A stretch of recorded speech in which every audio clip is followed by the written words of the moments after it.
So I assume that means that I should start talking now. You had said earlier in the week that you might. First of all, your mic's not on. Oh man, I thought we were gonna be better today. I thought it was gonna be better. We're recording. The levels are better. Okay, so those are good things. You had said earlier in the week that on Friday you would do an open. If I was acclimated, and yesterday I messed up with the sound. So that doesn't. You're not acclimated. Is that what that means? Yes. By the next time that 100%. The next time that I do this and forget everything. Yep, you've forgotten everything by that point. I'll have an intro written. Look forward to that. I've got an NBA themed trivia question. All right. Well, we'll look forward to that. Yeah. We'll get to that a little bit later on. But right now, what I didn't have was an open, and I was waiting for that. I was sitting here saying to myself, I guess that means it's just me now. I just start doing the yakety yak. It was a long night, Glenn. That's what I hear. That's what I hear. Night. Nothing quite like walking in and I got two 20-year-olds sitting here with me telling me about their evenings. And I'm like, very similar night for your boy. I sat on the couch and I watched reruns of The Office and I studied Penn State women's lacrosse. Very similar night to what you guys had, all in all. Hi, good morning. It's Glenn Clark Radio. I'm Glenn. That is Lil'Jordan in for Paul again today. Papa Cass is back as well. Hi, Cass. How are you? I'm good. Yeah, it's good to see you. Cass, of course, in order to prove whatever point she thinks she was making, came in today wearing her Cowboy sweatshirt. You're wearing your Vancouver Grit. Who is that? Number 12. Who is it? That's not a Stevie franchise, is it? That's a Ja Morant Vancouver Grizzlies throwback. I actually love that, although I'm not thrilled with Ja Morant because he did not have himself a night last night. The bet we all thought was a lock was. Yep. Thanks a lot, Andrew Stecca, you jerk. I definitely put cash dollars down on that, and it doesn't make you feel great about my Ja Morant MVP bet, but a long way to go in the season. Still, just was not a pleasant evening, and I actually spent time watching that game because I was excited about it. I'm a Ja Morant guy now. I'm a Grizzlies man. The Celtics they're a good basketball team. They are quite good. And you get that reminder that Jason Tatum. I always forget that because I want to like Jason Tatum because he's fun. Then I'm like, all right, he went to Duke. F him. Marcus Smart was doing highlight reel passes. All right. We don't need to We don't need to think about. Remind me of how miserable it was that I bet on the Grizzlies last night. We don't need to. You could have gone out. Yeah, I could have. Right, I could have been out with you. I would have fit right in. By the way. Last time, so for years, my annual birthday celebration, as I've gotten older, was we all go. It's over now. I'm too old to do this, but for years it was we would go BYOB duckpin bowling down at Stoneleigh, and then we would, after that came to a close, we would roll back into Towson and go to the cheesesteak place for some cheesesteaks at the end of the evening. Right, that was the move. And one year while we were out, it really hit us. This is 7 years ago, so keep in mind, it's not just that it really hit us.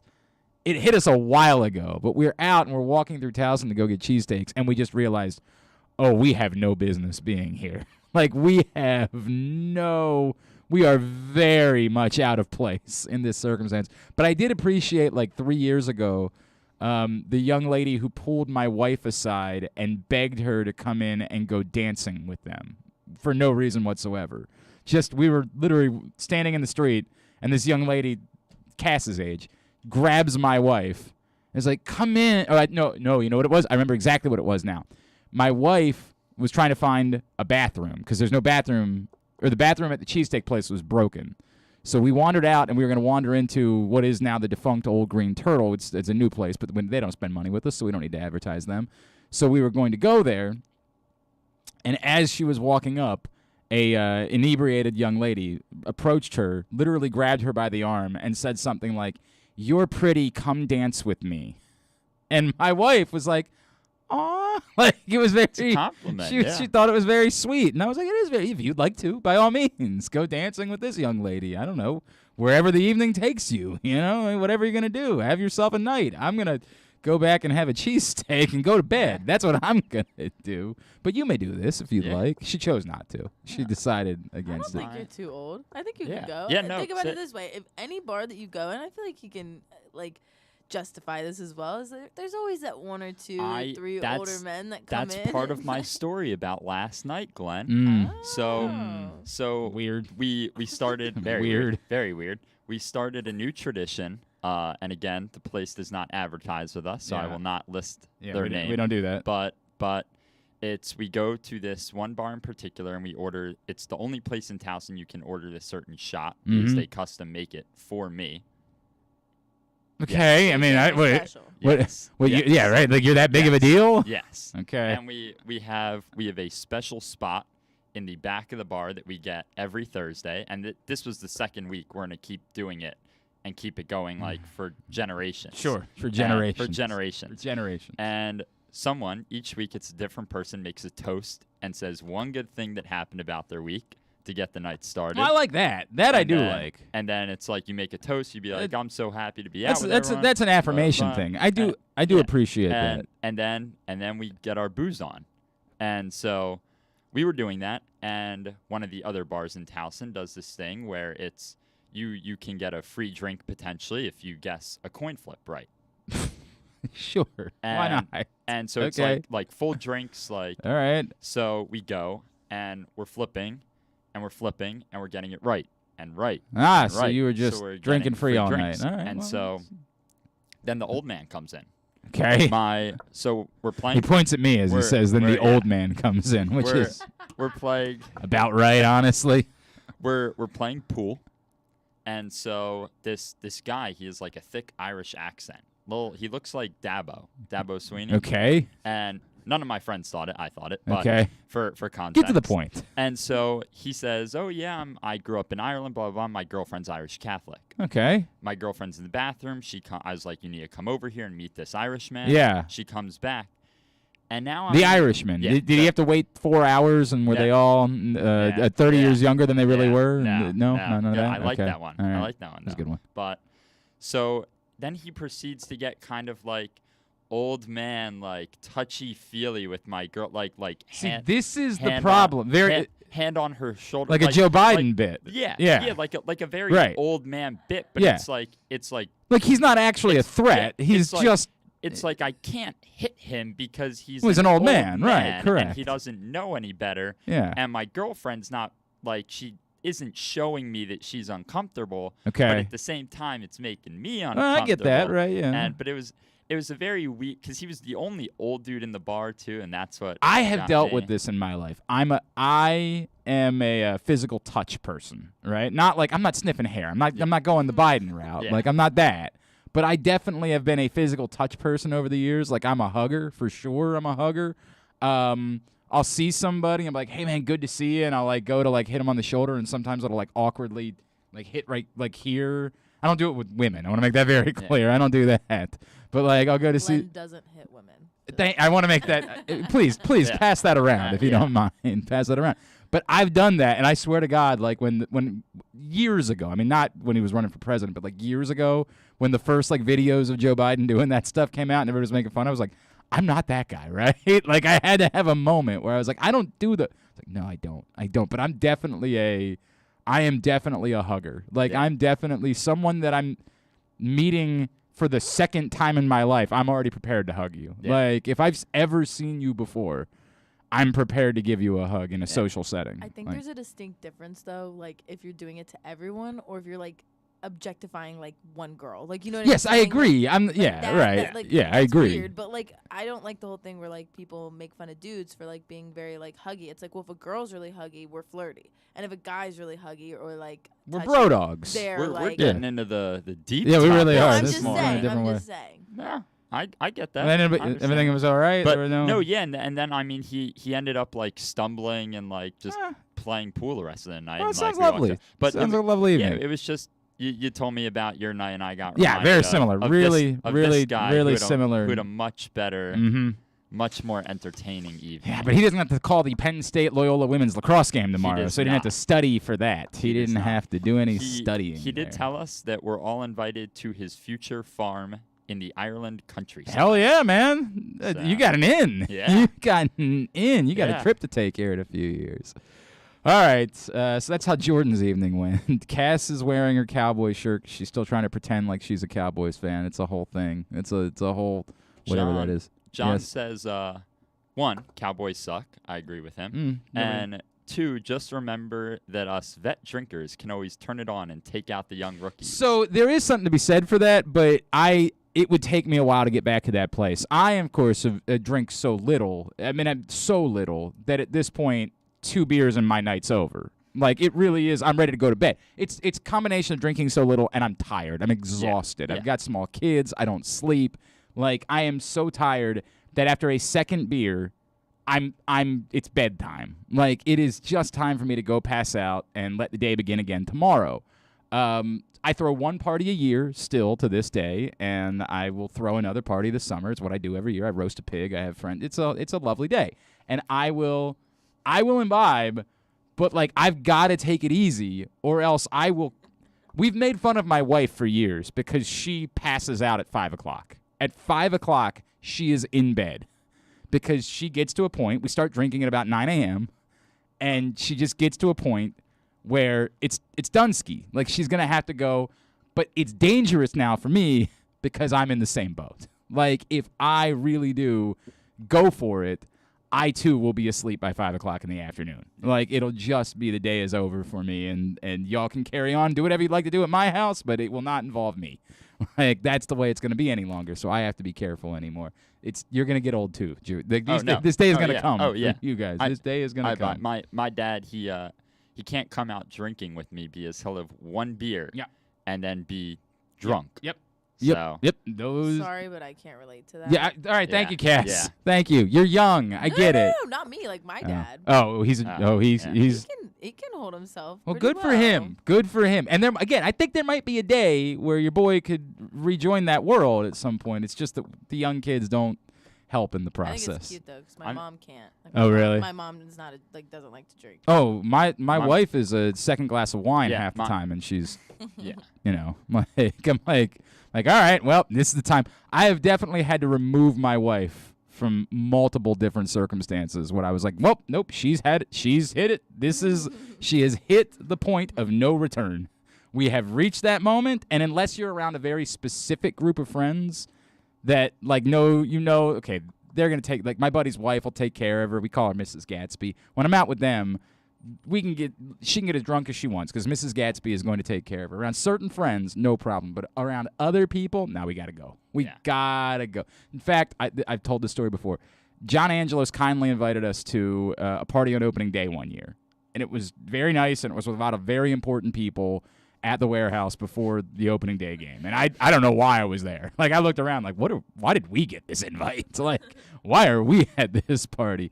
But I'm looking around and seeing all these people, and my wife just doesn't read the room. Like, for her, it's just a party. Like, she has no idea. Like, we are on borrowed time here. We're not supposed to be in this group.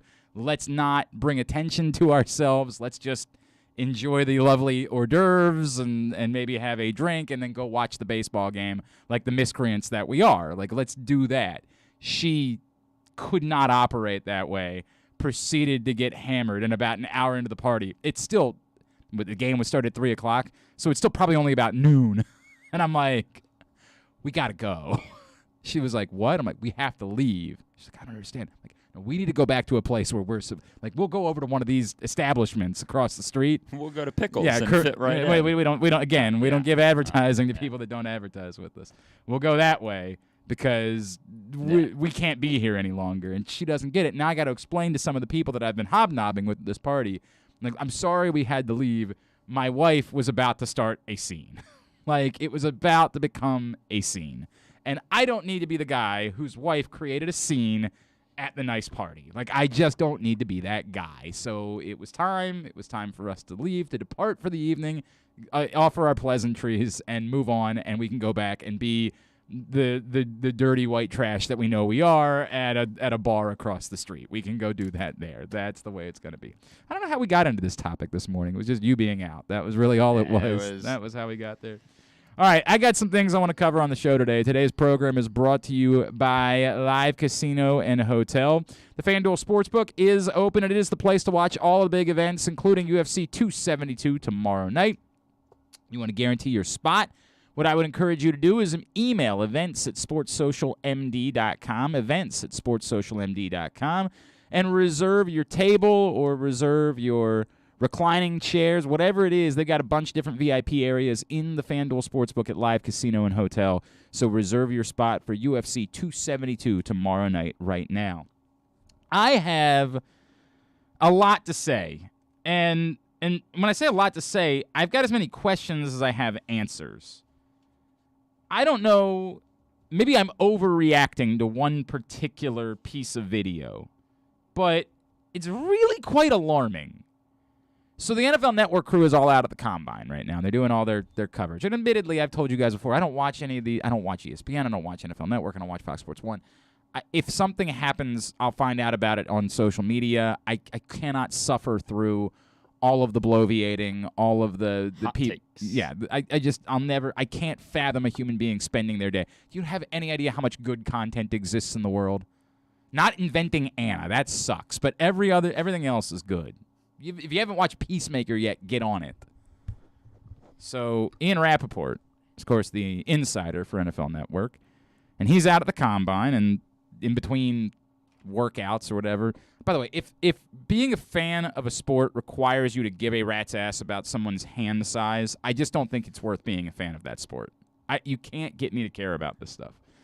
But in between workouts, they cut to Ian Rappaport. Ian, you got anything for us? You got any news you'd like to share along? And he's got something for them.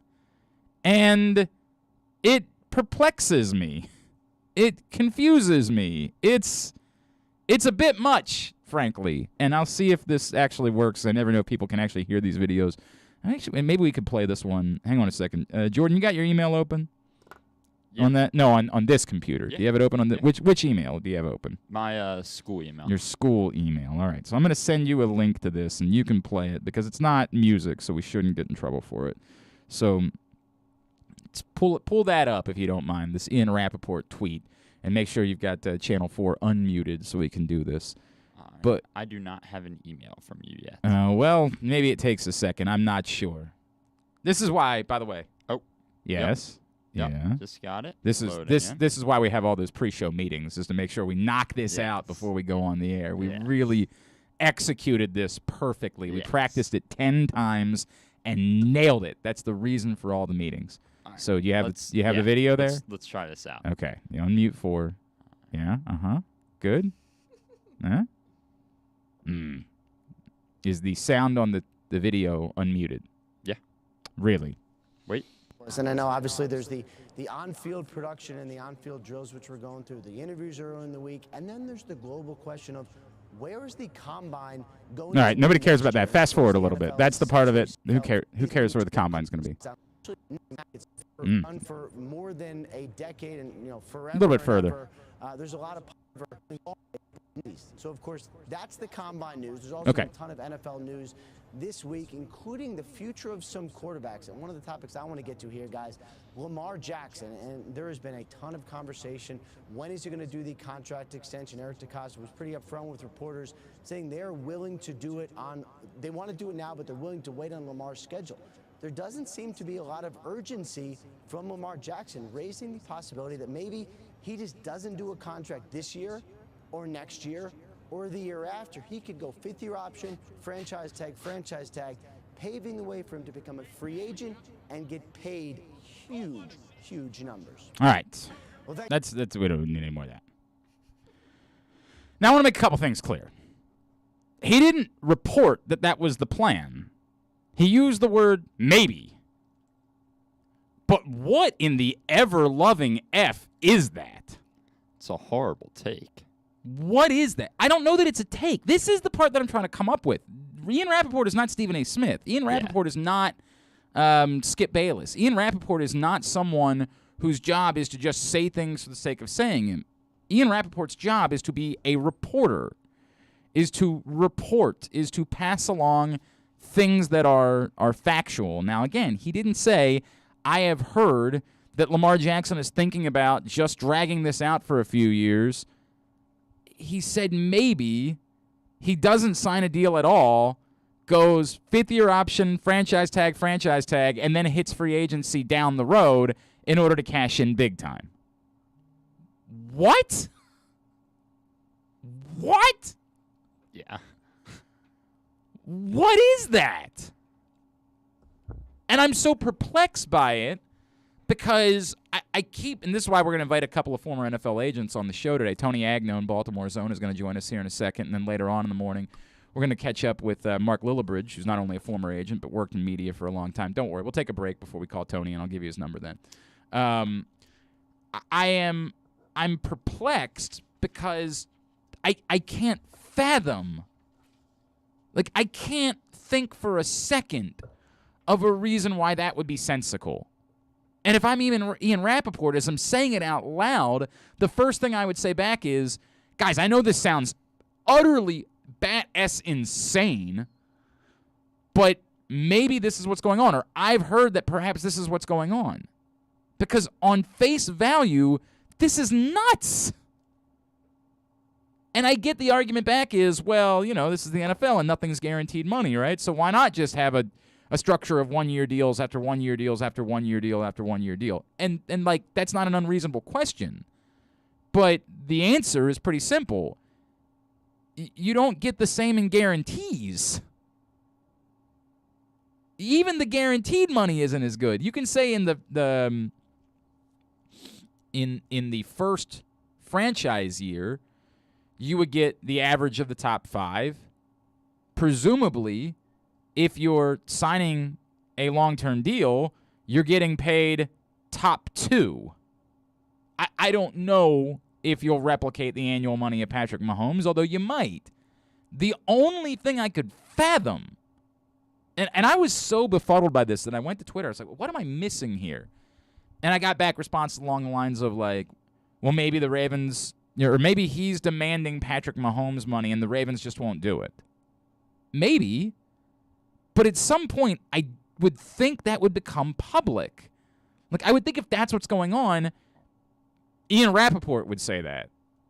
If it was something that made the Ravens look better, if the Ravens said, look, we offered an extraordinary amount of money to Lamar Jackson and he turned it down, I would think someone would leak that. If they're offering something offensive, if what their offer is like, well, we'll pay you, $25 million a year, but we're not paying you like a top 5 quarterback in the NFL, then if that was the case, you would think that someone on the other side would want that out there. And again, it's a little bit different because Lamar Jackson doesn't have a traditional agent, and that's normally the person who would do the work of leaking something like that out to the media. Whatever would make your side look better, you would want that information out there. If it was the Ravens offering an extraordinary amount of money, doing everything in their power to sign Lamar Jackson, and Lamar just doesn't want to do it, then you would think they would want that out there.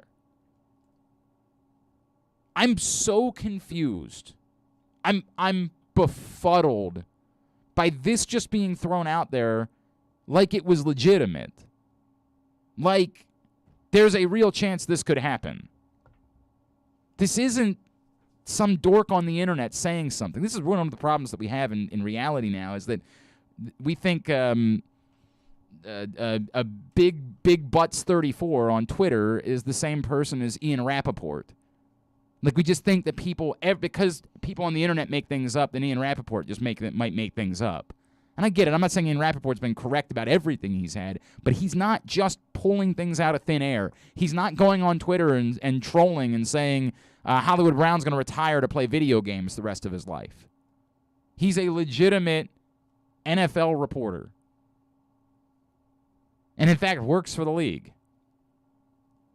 It's confusing. It's perplexing. It is so bizarre. And you have heard these like rumblings that there was something bubbling under the scene with the Ravens this offseason. And yet Lamar Jackson's never come off as anything other than sort of very happy and pleasant and There's no Kyler Murray-like response. There's been no, cryptic tweets, and he's not the one that pulled all the Ravens stuff down from his Twitter and Instagram. Every layer of this is so effing weird. And it comes a day after the Josina Anderson thing where she was like, well, he's just waiting for Aaron Rodgers and Matthew Stafford. I'm like, what? The old guys? That's what he's waiting? Like, I'm befuddled. I have never been more confused about a situation. Do you honestly think it may just be, well, one, obviously, no one knows about what's going on, and two, they're just trying to say stuff like, how these... But, again, Ian Rappaport is smart enough to know nobody does this. This is not something that anyone ever does willingly. Kirk Cousins did it because he had to. He wanted to get a long-term deal done. Washington didn't want to do that because he was Kirk Cousins. This is not something that anybody just does because they think it's better. It's never happened. So to just say it, something that shocking, that stinging, and not back it up with, I know this is unprecedented. Here's why I'm saying it's possible, is equally befuddling. And I get it. Ian Rappaport, I don't know how much time he had. I wasn't watching the coverage of the Combine. He might have been told, you've got 3 minutes to deliver whatever it is that you want to deliver, and then we got to go back to the booth. But that is a hell of a thing to just lay out there in static. You're just laying it out there. Well, you never know. This might be what he's doing. Why? Why? What reason would there be to not want a long-term deal, to not try to cash in? And as many people have pointed out, who knows health-wise where you are? And again, I get it. If health is the problem, you're not going to get the entirety of the length of a long-term deal either, but you'll get more. You'll get more guaranteed money agreeing to a long-term deal than you would doing this should something awful happen and you get hurt and your career be sidelined. I can't fathom a benefit of going this route. And I'm perplexed and I'm confused and it's really weird. And maybe it's just Ian Rappaport throwing something out there to throw something out there. I don't know. It's not something that Ian Rappaport typically would do, unless he's taken on some new role that I wasn't informed about.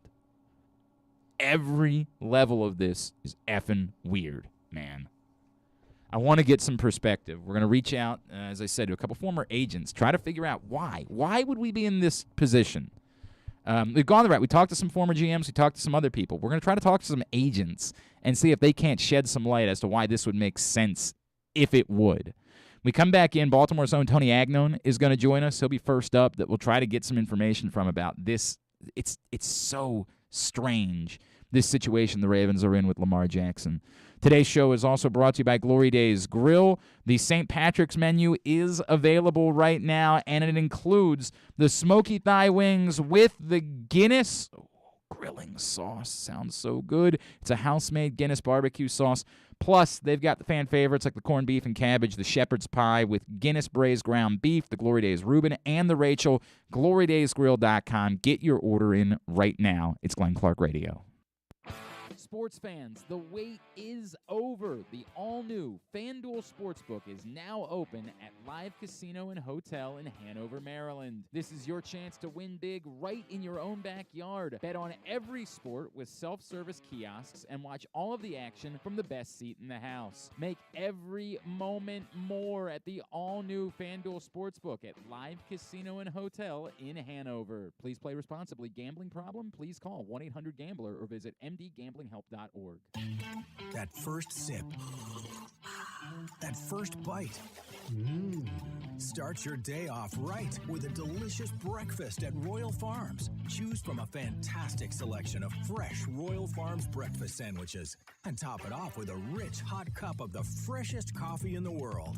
At Royal Farms, breakfast is available day and night. It's the freshest breakfast in the world. Real fresh, real fast. Royal Farms. The newest edition of PressBox is available now. On the cover, we celebrate the 20th anniversary of Maryland men's basketball's 2002 NCAA Tournament Championship, as Gary Williams reflects on how the program rose from the ashes of NCAA sanctions to the pinnacle of the sport, and why his perspective of the title run has changed now 2 decades later. Plus, Juan Dixon, Lonnie Baxter, and the rest of the team relive the moments that ultimately led them to cutting down the nets in Atlanta. PressBox is available for free at over 500 area locations, including 60 Royal Farms stores. And you can always find the entire edition, as well as the best daily coverage of the Orioles, Ravens, and Terps at PressBoxOnline.com.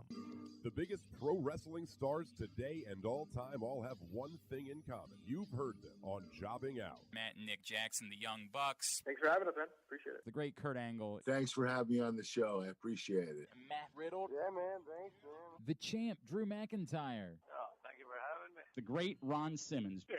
Keith Lee. Appreciate you guys having me, man. Bill Goldberg. My pleasure. Charlotte. Thank you so much for having me. Mick Foley is with us. This is the greatest name for a wrestling show I've ever heard. MJF. I'm glad you're happy I'm on this show because I'm freaking miserable. Le champion.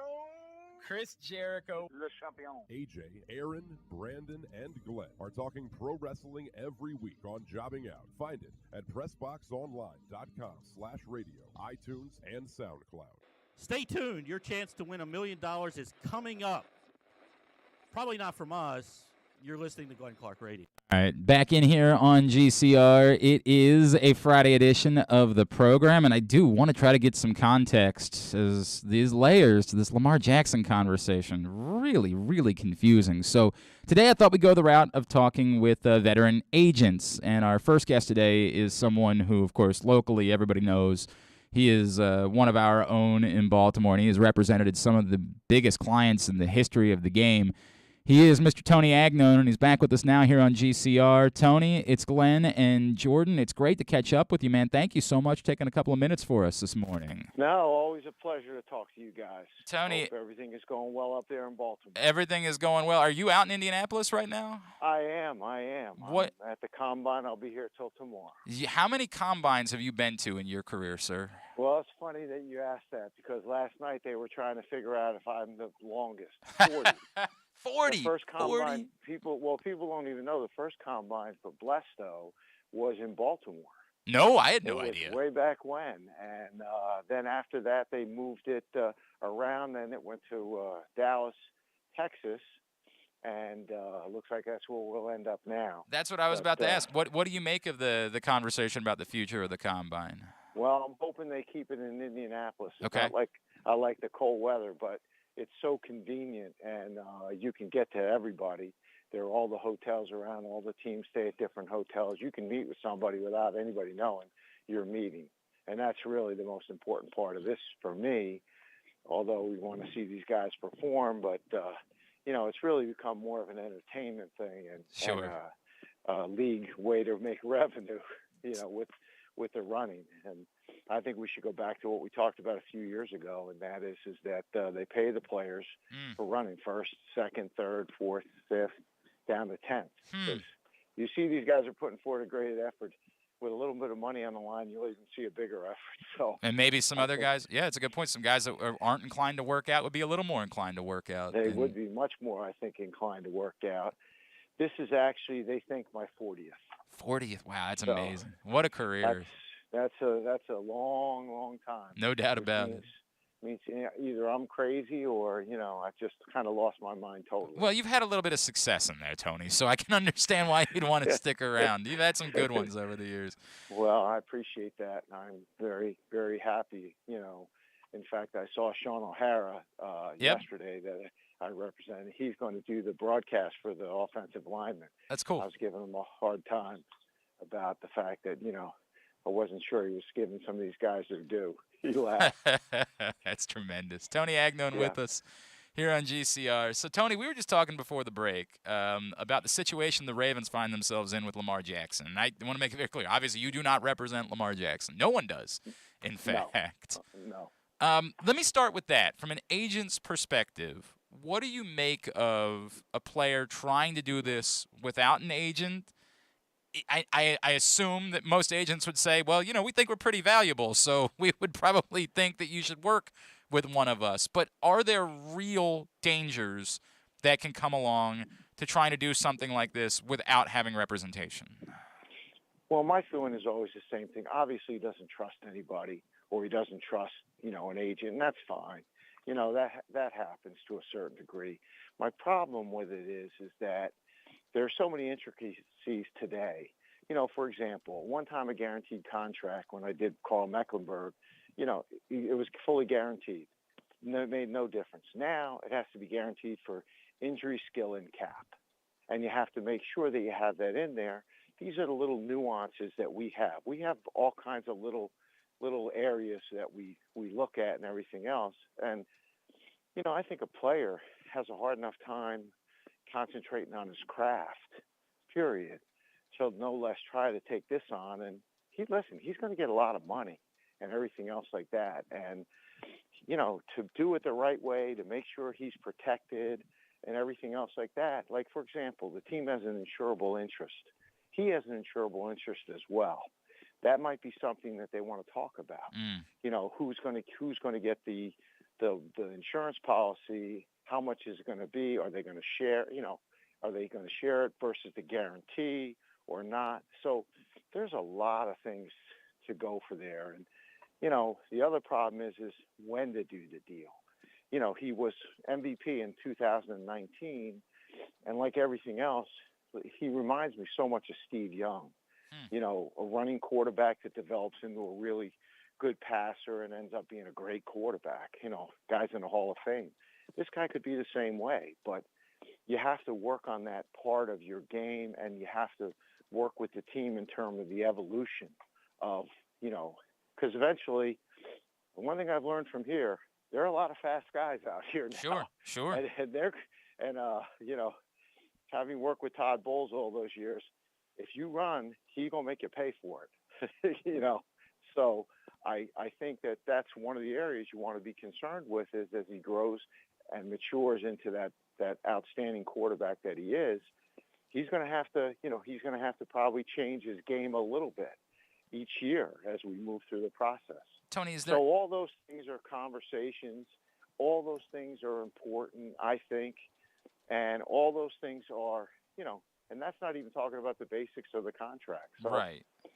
I think it's going to be extremely difficult to do that on my own, but I'm not presumptuous enough to say to somebody, hey, you need representation, or you need to do this, or you need to do that. That's up to him and his family.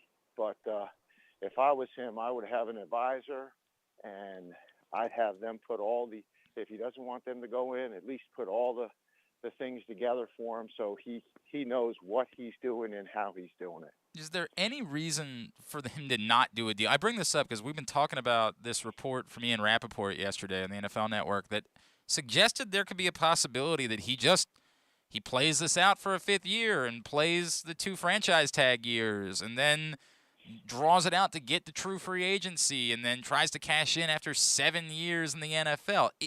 Is there we've never seen someone choose to do that in the history of football at the quarterback position. Like, it's happened with Kirk Cousins, but he didn't want it to be that way. It was just what Washington forced him to do. Is there any reason why a player would choose to do something like that? Is there any possible benefit to dragging this out 7 years into your career without doing a long-term deal? I don't see it. He'd have to tell me why. I don't really see that as a great avenue. My thing at that point would be, hey, let's get a short-term deal done. Right. Put that money in the bank. And then if you want to take a run at it, go for it. I mean, what would be the difference between taking a 3-year deal and doing that? Maybe it's a little less money, but not much. And at that point, you bank that money minus the taxes and say, okay, now the next time, now we'll figure it out. This way he gets into free agency, he gets an opportunity. They get to buy a couple years of free agency, which they'd have to do with the franchise tag. And you can probably make a pretty fair deal all the way around. I mean, this way he has the money and he has it in his pocket and he's good to go. That's what I would think. That would be some of my strategy. And obviously, you've gleaned that out and it's not like we're doing rocket science here. But right. Again, it's up to the player, and the player really dictates what happens and how it comes into play. Tony, I hear. I'm just struggling to come up with what an advantage would be in the alternative scenario, right? Like, I can come up with a million. You also want to protect yourself should something awful happen. Being in a long-term deal probably gives you more guaranteed money in that situation. There's more of an injury protection, correct? Yeah, I would think so. But again, maybe he has in his mind, I'll be 28 years old. And at that point, I'm still, in the prime of my career, and I can set the market. Maybe that's what he wants to do. Maybe he says, hey, I think I'm worth double what it is, and I'm going to wait for Aaron Rodgers to see if he gets his 50 a year for 3 years, and then I'll see what happens from there. So I guess.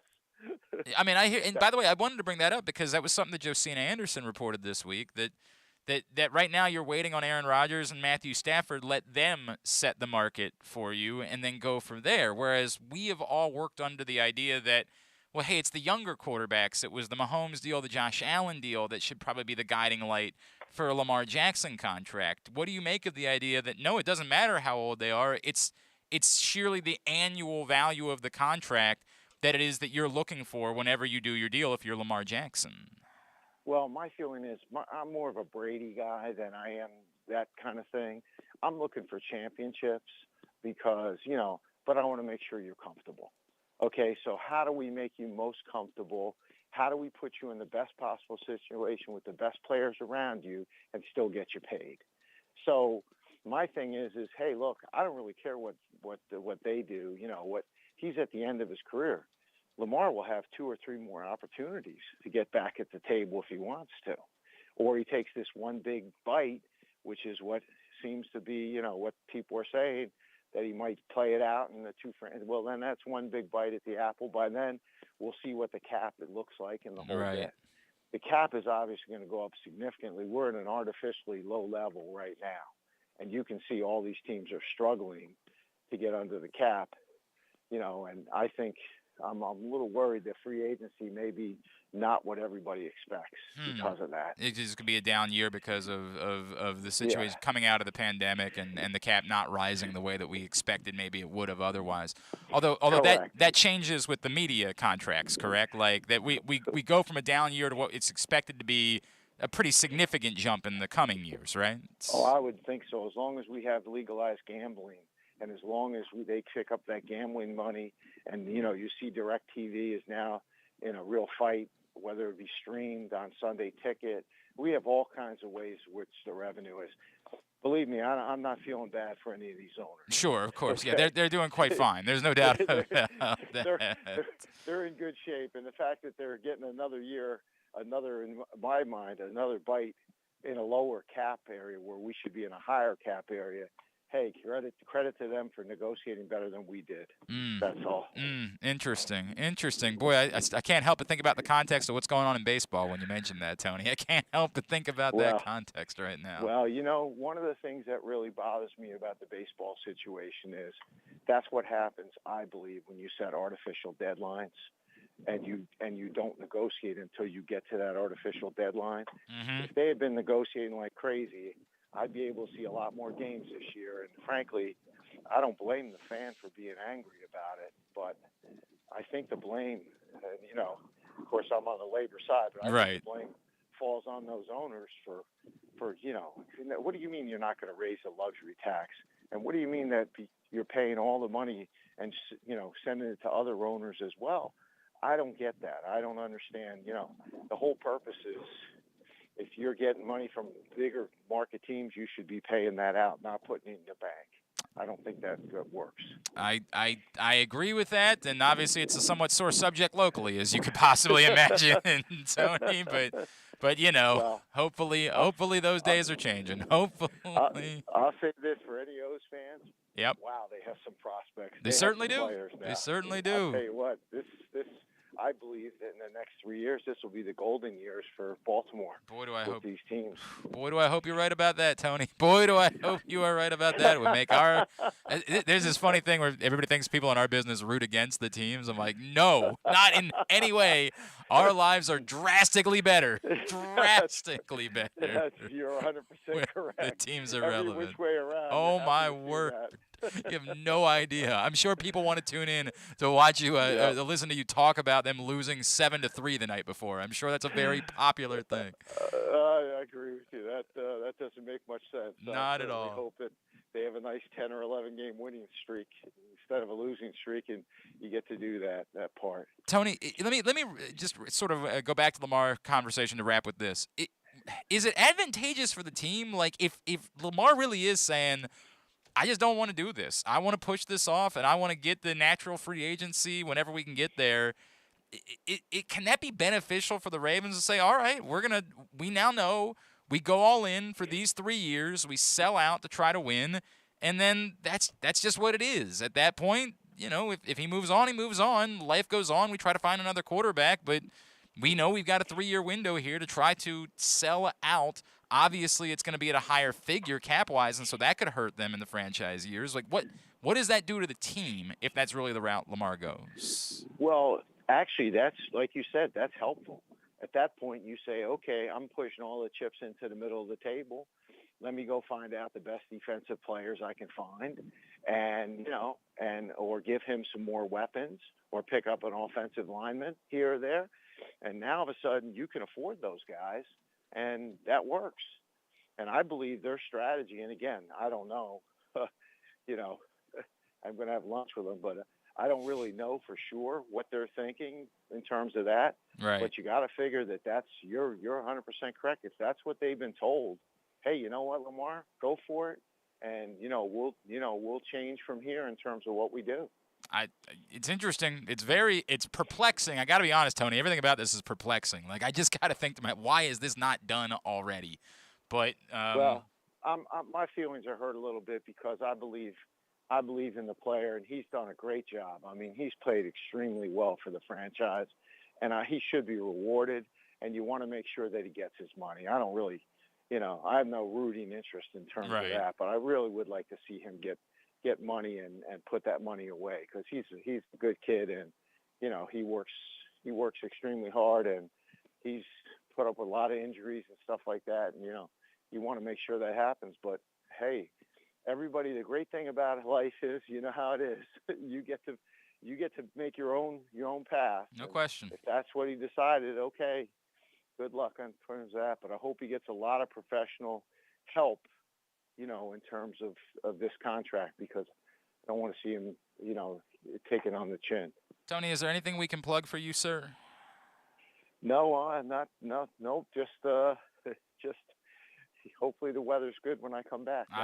Well, I mean, it's actually okay right now, honestly. Like, this is, what this is. I've talked about this before. This is that foolish weekend where we're all convinced it's spring now, so we're going to go get our cars washed, and then next week it's going to be 20 degrees again. Like, it's just the way that it goes around here. You know it well. The standard joke here in Indianapolis is we had a 70-degree day here. We have never, in all these years I've been coming here, usually we have snow and ice. But being a week later, they had snow and ice here last week. It's actually about 50 degrees here. No one can believe it. And everybody thinks that because they're making the bids in April between Indianapolis, Dallas, and L.A., that Indianapolis is putting their best weather on. Right, just to try to make it seem, yeah, right, you want to stick around here, no doubt, no doubt. Right. Tony Agnone. I think that's pretty good. It's tremendous to catch up with you, sir. Thank you for taking a couple of minutes for us this morning. We really appreciate it. No problem. Enjoy the show. Tony Agnone checking in with us here on GCR, sharing some thoughts in relation to what it is the Ravens are going through with Lamar Jackson. I just cannot fathom a benefit. I can't understand why any player would choose to go this route. I can't. I don't get it. I don't know. I don't know what it is that I'm missing. I don't know. All right, who's first this week? Is Young Utes first, or did this really happen first this week? I don't remember. You guys remember? I think I'm up. You think you're up? All right, we'll go there first.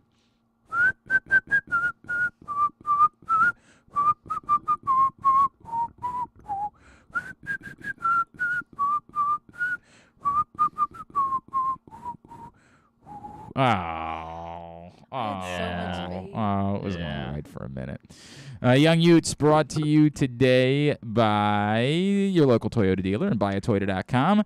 Whether your focus is luxury and comfort, convenience and technologically advanced connectivity, or sporty performance and aggressive styling, we've got the perfect Highlander for you.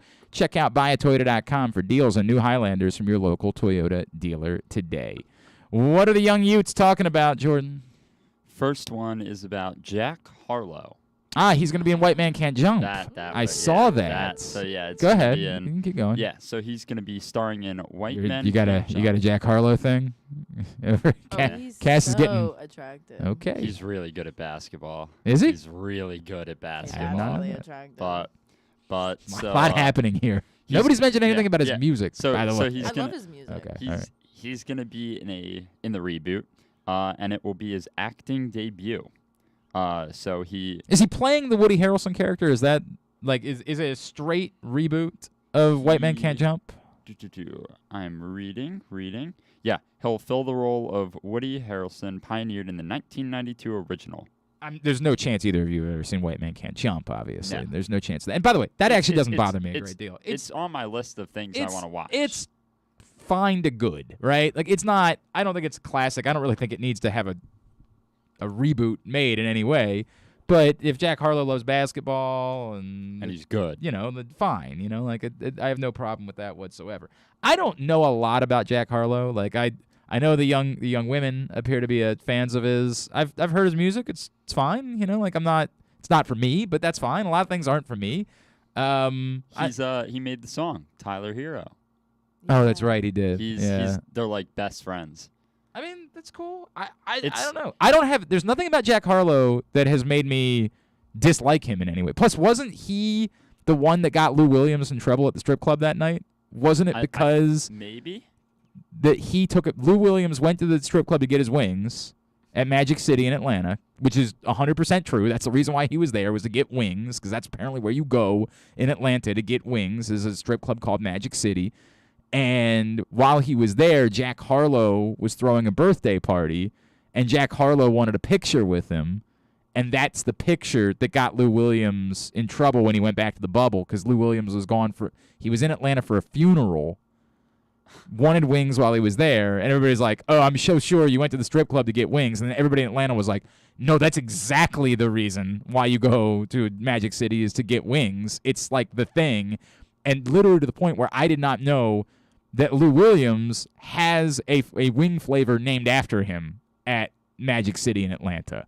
So it made all the sense in the world that he was at Magic City to get wings. It just so happened to be that Jack Harlow was there the same night, and so Jack Harlow's like, hey, dude, come take a picture. And then he had to stay in quarantine for like an extra 10 days when he went back to the bubble because he had been out at a strip club while he was in Atlanta, which was against the rules at the time of the NBA. So that's what I've got on Jack Harlow. And the movie will be executive produced by Blake Griffin. By the way, Blake Griffin's a media guy. He was on what was that, the two chicks on Comedy Central, Broad City. He was on Broad City. He was very funny. Isn't he like weird looking? What do you mean by weird looking? I'm trying. I feel like I think he's the tall redhead. Like was really good at basketball in college. He was really good for the first few years in the NBA, and then kind of just fell off. Was never really good at one particular thing. To continue to be dominant. Blake Griffin's here's what he looks like. He's mixed, right? Yes. Yeah. Okay. Yeah. That's why I was like, Yeah. I know who this is, Yeah. but you guys had red hair, and I was like, Well, he had red hair at one point. Yeah. He legitimately had red hair. Yeah. That was a thing.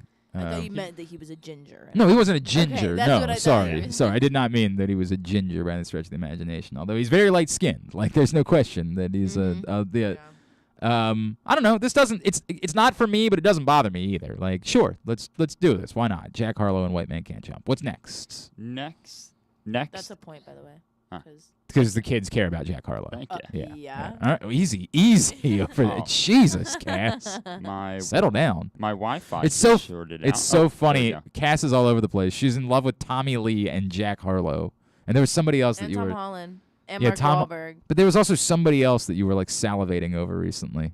I Whatever. thought it was Tom Holland. Yeah, well, you were definitely. There's no doubt that you were doing it with Tom Holland. There's no joke. All right, number 2. Number 2 is Tinder swindler Shimon Hayut I hate this guy. I hate him. He paid a scam artist over $6,000 just to get verified on Instagram. But did he get verified? Yes. See, this is a bigger problem. Because I thought the social media sites were all in agreement that this guy couldn't be on their sites. Remember, all the dating apps kicked him off. So if you haven't seen Tinder Swindler yet, it's compelling. It's fascinating. But you will hate this MFer. Like, you will hate him. And the deal was all the dating apps got together and they were like, yeah, we're not going to let him be on our apps any longer. And I thought that the social media companies would follow and say yeah, we're not going to let him continue to use anything in order to perpetrate his scams. And it worked. He got. Oh no. So him and his camp. It was on Meta, so Facebook. Okay. Meta, whatever you want to call it, and. It was a girl he was talking. So the full story is a girl he was talking to claimed her boyfriend worked for Meta, and wait. So the story is that the Tinder swindler got swindled. Yes. Oh, that's a wonderful story. You see, I've completely changed my here. That's a wonderful story. Yeah, he got swindled out of $6,664. It's only a shame it wasn't a lot more than that. I wish it had been $6 million. Yeah. Jesus. And so Hayut agreed to speak with the woman's boyfriend on FaceTime, and then. He said that the man in question appeared to be busy in an office, so he bought it. And then the man said the only way Hayut could be verified is if he paid $6,664 in 2 separate payments via PayPal to him and his girlfriend. So then, every... if a scam artist falls for that, they can't be that great of a scam artist. That's why it's just... Yeah. He fell for it, and he coughed up the money, and... Then Meta reached back out to him and reasonably so said, dude, we don't charge to be verified. You have to be someone to be verified. Right. Well, hopefully they never verified. This is the problem that I have. Somebody brought this up to me because I hate this guy, but yet I love. Neither one of you, of course, have seen there is a singular answer to what the greatest motion picture of all time is, and I would put this. I need you to watch Something About Mary, but more importantly, you must watch Catch Me If You Can. It's the greatest motion picture that's ever been made. I've seen it. Good for you. Good for you, Cass. I love Frank Abagnale, who really was the Tinder swindler, right? He really was a scam artist before the internet ever existed. And yet I hate this guy. And I think it's because that guy was scamming companies and this guy was scamming people. And so it feels more like a victimless crime from a guy that was scamming companies. Feels like Robin Hood. Kinda, a little bit, right? Yeah. Whereas this guy was scamming actual individuals, and so that makes him feel like complete human scum because of it. And I think that's the reason that I've separated the two things. You should not be able to get fame and notoriety out of scamming human beings. That should not be okay. John also said apparently he's doing cameos now. Yeah, how is that all right? Yeah, how is Cameo allowing that? Why are people supporting Because this is the problem we have, and I've talked about this a great deal. We are obsessed with the idea of fame, that it doesn't matter if you're good at anything, it doesn't matter how you got famous, it's just that you're famous. It's the reason why that Marlins man guy who's not done anything, he just shows up at games wearing a jersey, and he became famous. People wanted to take pictures with him. I met him. Of course you did. And I took a photo with him. Of course you did. Tell me why it is that you should have been excited to meet Marlins man. Fame. That's it. You're the problem. You are. I don't know who that is. He's just this guy that goes to all these events wearing a Marlins jersey, and he became internet famous as Marlins man. I met him at the Futures game in D.C.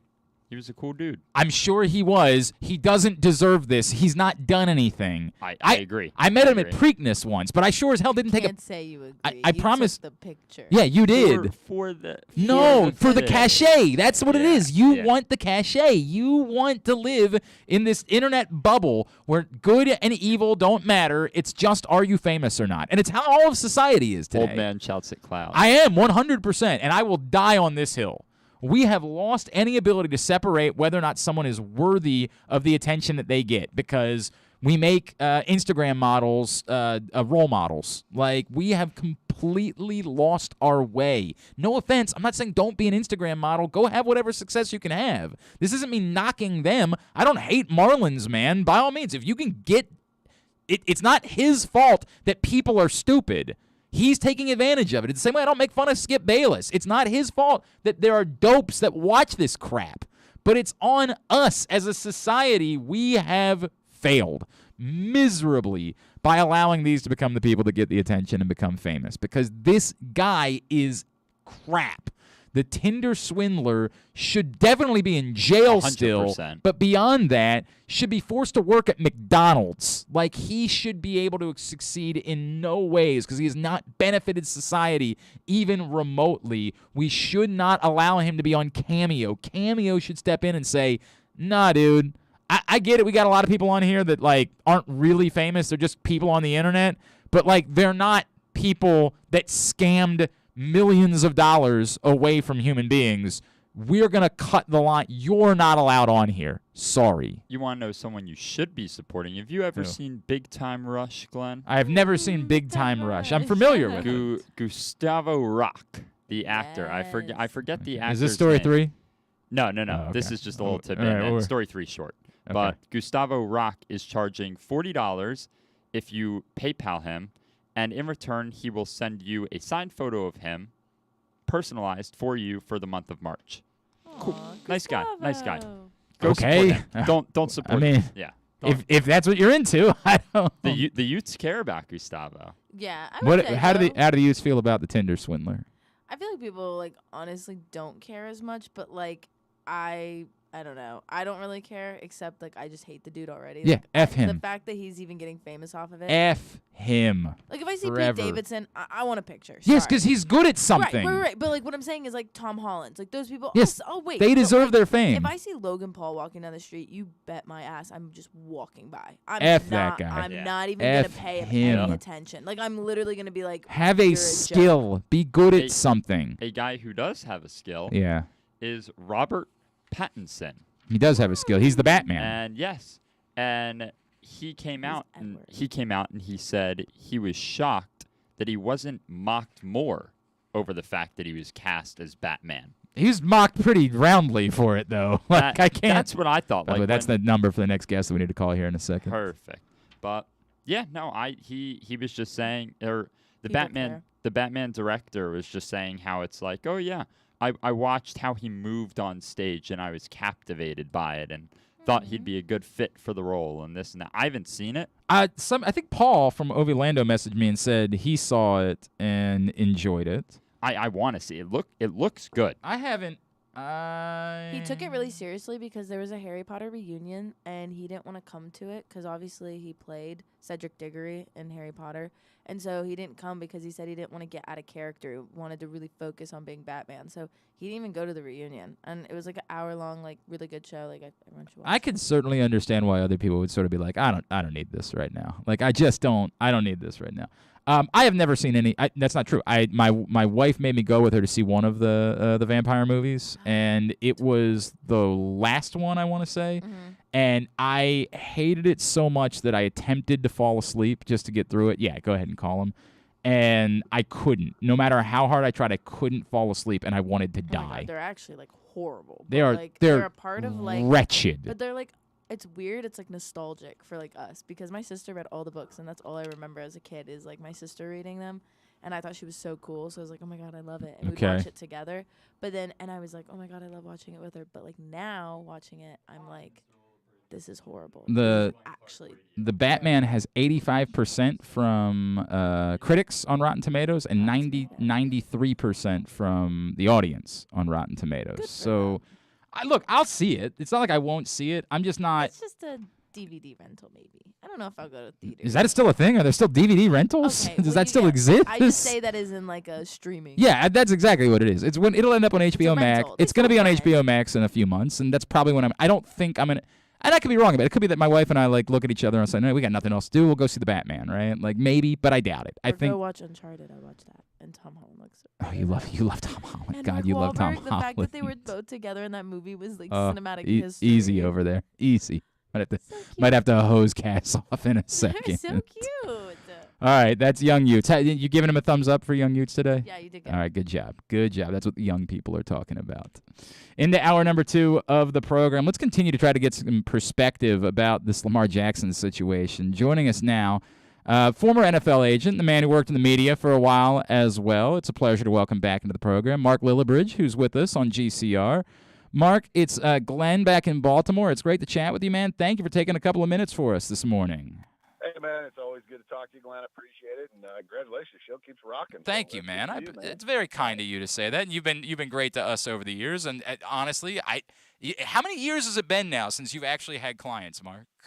Well, I sold my agency in 2015, actually, and to actually a Baltimore-based group, Players Inc. And they've done Dan Saffron's president. He's done a phenomenal job, with that group, and a lot of Ravens. Players on that, and so spent a lot of time in Baltimore, and still love the game, but I'm still involved in it. Actually, at the combine as we speak, watching some of these players. And very cool. The next couple of days, and we're getting to the defensive players. Are starting here, and that's my bread and butter. So I'll talk quarterbacks, but I like the guys that hit them too. I hear it. Well, I know that's in your background. I certainly understand that, Marc. I get it. We need you to try to help us make sense of something, though, right? Like, we are really struggling with this. There's a part of me that really can't fathom what it is that anybody's waiting for in terms of Lamar Jackson getting a deal done. But uniquely, Ian Rappaport comes out yesterday and says, look, there's a possibility this could just end up going. He plays the fifth-year option, he plays 2 franchise tags, and he heads to free agency afterwards. And I could see maybe a way in that, like, you would look at that as perhaps beneficial to the team. I don't think there's any reason to think they don't want him to be around long term, but at least if they know that's the case, they can plan around it. I can't fathom a reason why that would be a thought process for a player and whoever is in his camp, as we know Lamar Jackson doesn't have an agent. Is there anything I'm missing that would make it make sense for a player to want to go the route of not signing a long-term deal and dragging it out to free agency 7 years into your career? I don't see it, and I put this out there after Huntley had some success, and I put a tweet out, and I got hammered by the Raven fans.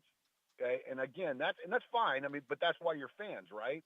And maybe because you don't understand the behind the scenes things that's taking place.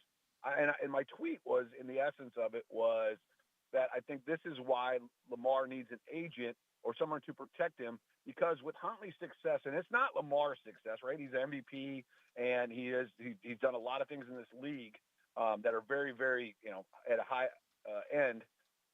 But the Ravens can win with or without him. I'm not saying that they're not a better team without him. I mean, they are clearly a better team with him. But they've proven that they don't have to maybe pay him that high-level dollar that he wants right now, because they can win without him, because they win with defense. They have a great offensive line. You can win with a good run game. And so my point wasn't that he doesn't deserve to get paid. My point was that he doesn't deserve, the accolades that he gets. It's just that, just like the Washington Commanders are doing right now, they're calling every team and inquiring about their quarterbacks and who they have available. If that's Patrick Mahomes, if that's Josh Allen, if that's Aaron Rodgers, they're inquiring. That's your job as a front office. Eric DeCosta has learned from the best in Ozzie Newsome. They know what they're doing, and they're going to, look around and say, okay, well, if we don't have to pay top dollar for Lamar, we can then use that money to build at other positions and to draft well and to pay other players. That's what they're going to do. So it does not behoove Lamar to wait. And again, you risk that injury. The Dallas Cowboys did Dak Prescott a favor. They really did him a favor. And, a lot of people will say that's Jerry Jones, but a lot of other people would have said Bill Belichick would have cut bait probably. And so I just think that it's just in the mindset. I think Lamar needs some representation. He needs someone to look out for his corner. I don't know. Maybe he does. Maybe he has a lawyer or somebody looking out for him, but he does need somebody to speak for him. And the other part about that is it takes the emotion out of it, because right now that's his camp. That's his money. The agent works as a buffer. They can say stuff to Eric DeCosta that Lamar doesn't need to know, and he can tell stuff to Lamar that Eric DeCosta doesn't need to know. Right. So let me sort of follow up on that, which is, if for whatever reason, and we don't know that this is the route that Lamar is thinking about going, but if it was the route, would the Ravens be better off saying, okay, we know we've got 3 years to work with, let's line up and try to win in these 3 years?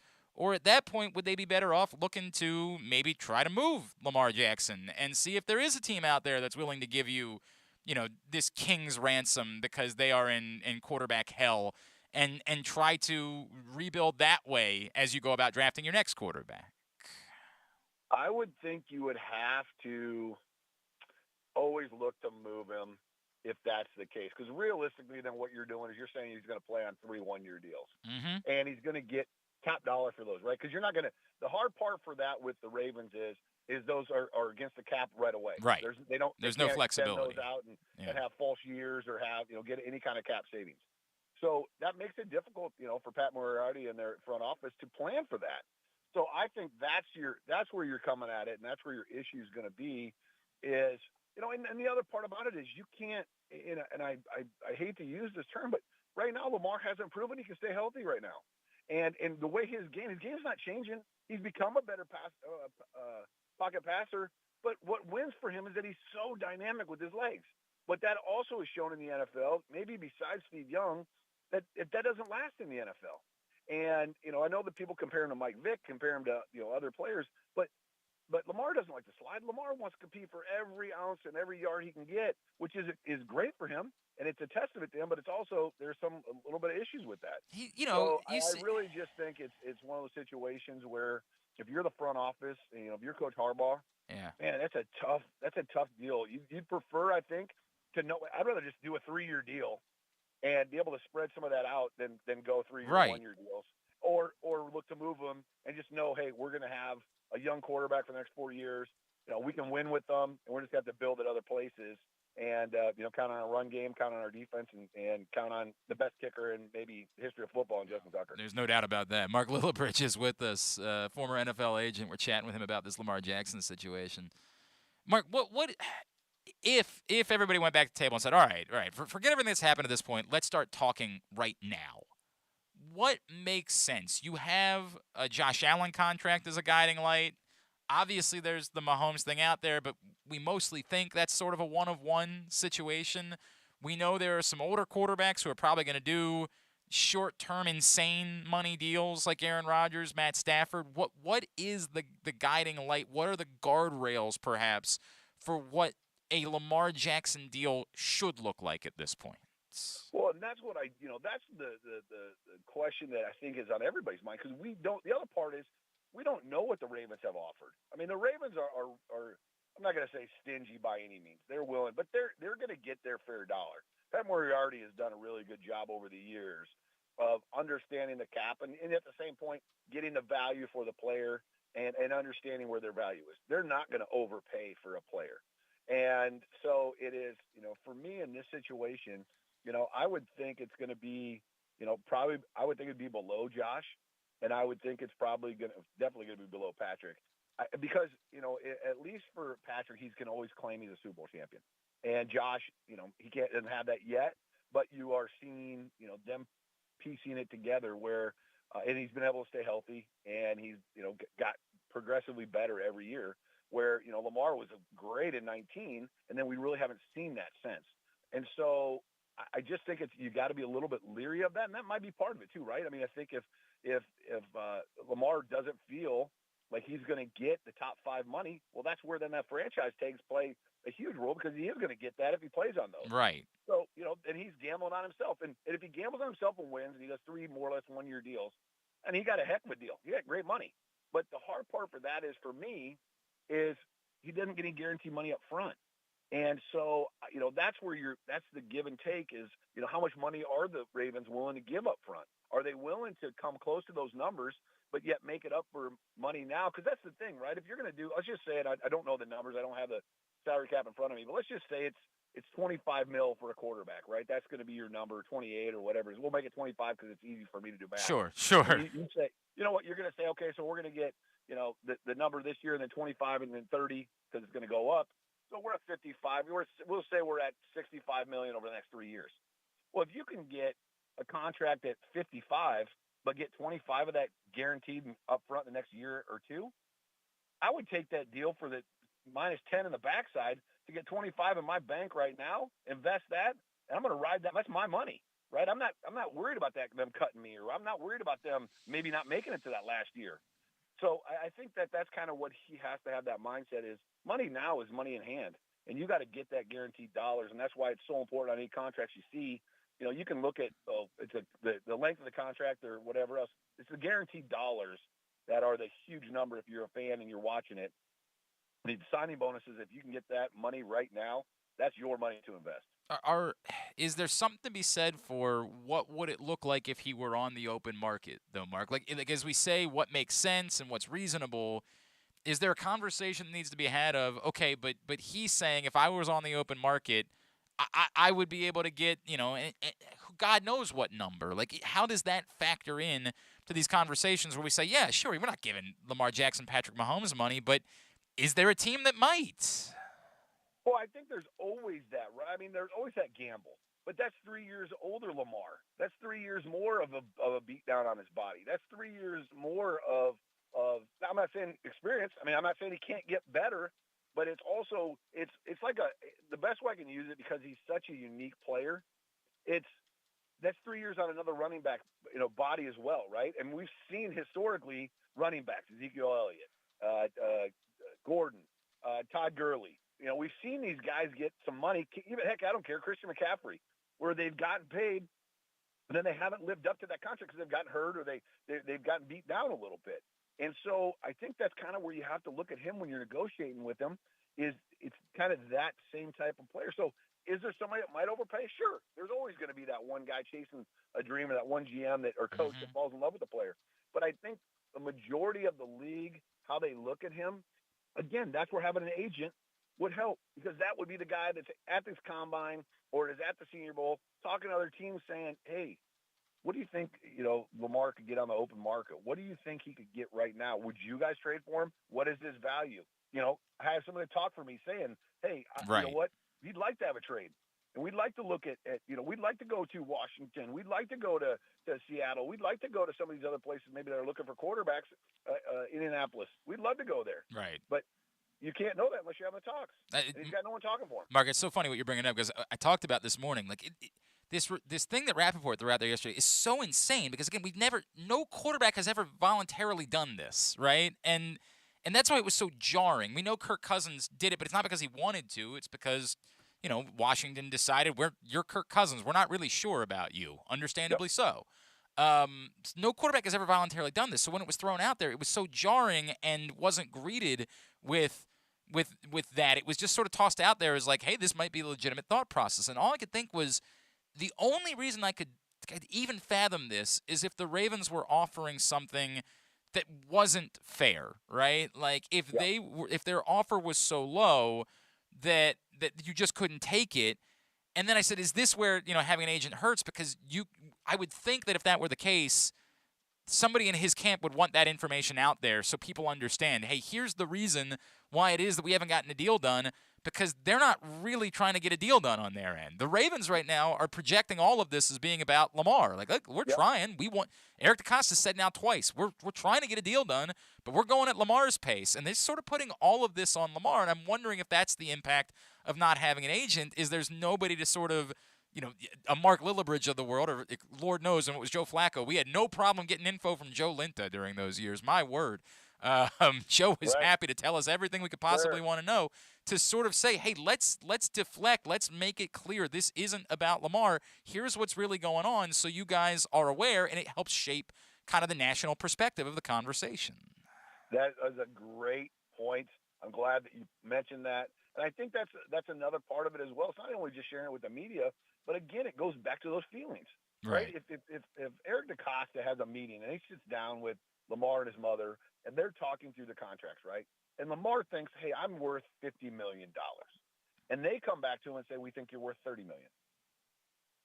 I don't know about you, but I know when my wife is looking at cars and she says, hey, I really want this $30,000 vehicle, and I go, I'm going to give you a $15,000 one. Right? Okay? The conversation completely changes. Her mood changes. I might not get meals for a while. It's awkward, yeah. It's awkward, no question. The dynamic of everything. And so, because your feelings are hurt, you don't have anyone to buffer that. And so I think that is where this could be, because you're 100% right. The Ravens right now are shaping the narrative, and through not only locally but everywhere else. And we haven't heard from Lamar. Nope. We haven't heard from his camp. And because he's a great dude, and in his mind, he's probably like, you know what? I'm going to keep it under wraps. I'm not worried about it. Right. Yeah, it's nobody else's business. I got money. I'm cool. God's blessed me. I'm great. And so that's great by him. But in the business world, and as a human, it's great. But as a business world and someone who's trying to take advantage of the skill set that God gave him and to maximize his dollar and his value, he needs someone to speak for him. And, it would be awesome. I would love, and I don't know, maybe this has happened, but, I would love one of these high powered agents or somebody else that could get to him and just say, hey, man, you know what? Let me talk for you. Just let me, you don't have to pay me. Sure. Let me do nothing. Sure. Just let me help you. Let me be your as a public. human, Right. and I think that would help. You know what? I want to put this out there, Lamar. If you need somebody, I'll do it cheap. Okay? Yeah. I'm available.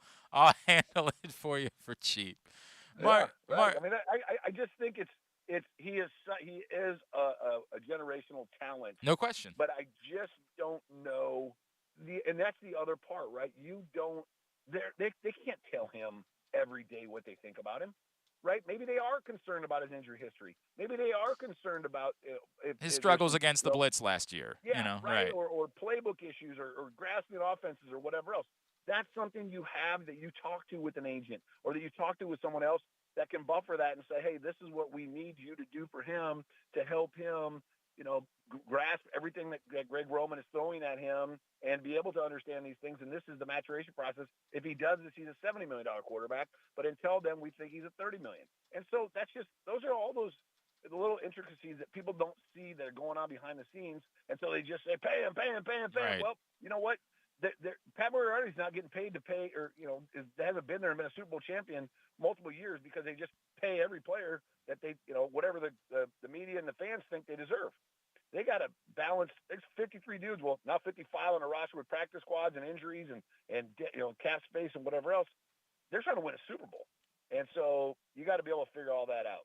He is Marc Lillibridge. He's done it all. He's played, he's coached, he's been an agent, he's in the media. Mike, what possibly could still be on your list at this point, Mark? Like, what could you possibly still want to do in the game of football?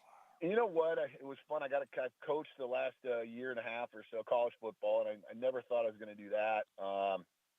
Besides being a head coach in the NFL or maybe a GM in the NFL, I think I've pretty much done everything I've wanted to. Man. I've been a blessed man, and you know what? I just turned 50 last month. So I figure I got the next 50 to figure all that out. So you know what? Whatever the next 50 I got going, I'll get some other cool stuff done. That sounds good to me, man. Give Mark a follow. It's Bridges Football, correct? That's where you are on Twitter. Give him a follow there. Mark, really appreciate taking the time, man. Great insight. Would love to do this again down the road. Thank you so much for taking a couple of minutes for us this morning, man. Hey, man, God bless, and God bless the Ravens, man. That's one always kind of my pseudo teams, man. When I was scouting, I always had that team, and I tried to trade for Bart Scott at one point. We were in Green Bay, his undrafted rookie season. We were looking for a linebacker, and I thought we had the deal done, but Ozzie wouldn't do it. He was smart. Yeah, we're glad we hung on to him for a little while. Of course. Yeah, you guys, it was nice. But that's just I've always appreciated that front office. George Kokinis and Joe Ortiz, and they've continued to produce guys that went on other places, and it's really been really cool to watch. My boy Scotty Cohen's over there. I've always been a kind of a Ravens while they've built it. They've done a great job. We acknowledge we've been we get frustrated about things, and we are. This is the nature of being fans. This is the way it works. But we also acknowledge we've been pretty blessed with how things have gone in Baltimore for the last couple of decades. We've been pretty lucky from a football perspective of how good life has been. The cool thing about this is you're going to have Ozzie Newsome go into the Hall of Fame as a GM as well. They don't. So they don't do that, Mark. But he could. They could have, right? Yeah, 100%. He's already a player and now doing it as it's a insane. GM. It's insane. They should some kind of acknowledgement because that guy was phenomenal, and they continue to be at the top echelon every year, and that's great. And Eric's just taking that baton and continues. So no it's doubt. Awesome to watch. Mark, great to chat with you, man. Thank you for doing this. You bet. God bless, guys. Bye. Marc Lillibridge, former NFL agent. Cass is so excited for Jordan's producing. I do like this teamwork thing, though. I do like this. Cass is very much a team player. I guess it's because she's an athlete and she's on teams. But Cass, legitimately, this is not a joke. Cass will see you share a picture of you and your girlfriend. She's like, they look cute, and we like that.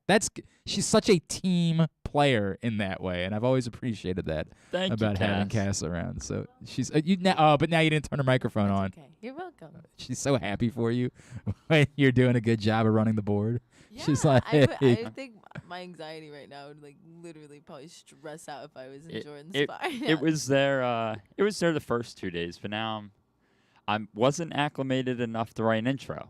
I've just learned that now positive I'm acclimated. reinforcement helps people. Creates confidence. Yeah. A lot of people are responding, and unsurprisingly, negatively to what Marc Lillibridge said about Tyler Huntley, and he and I disagree about that. Tyler Huntley cannot be your quarterback. That cannot be the route that you go.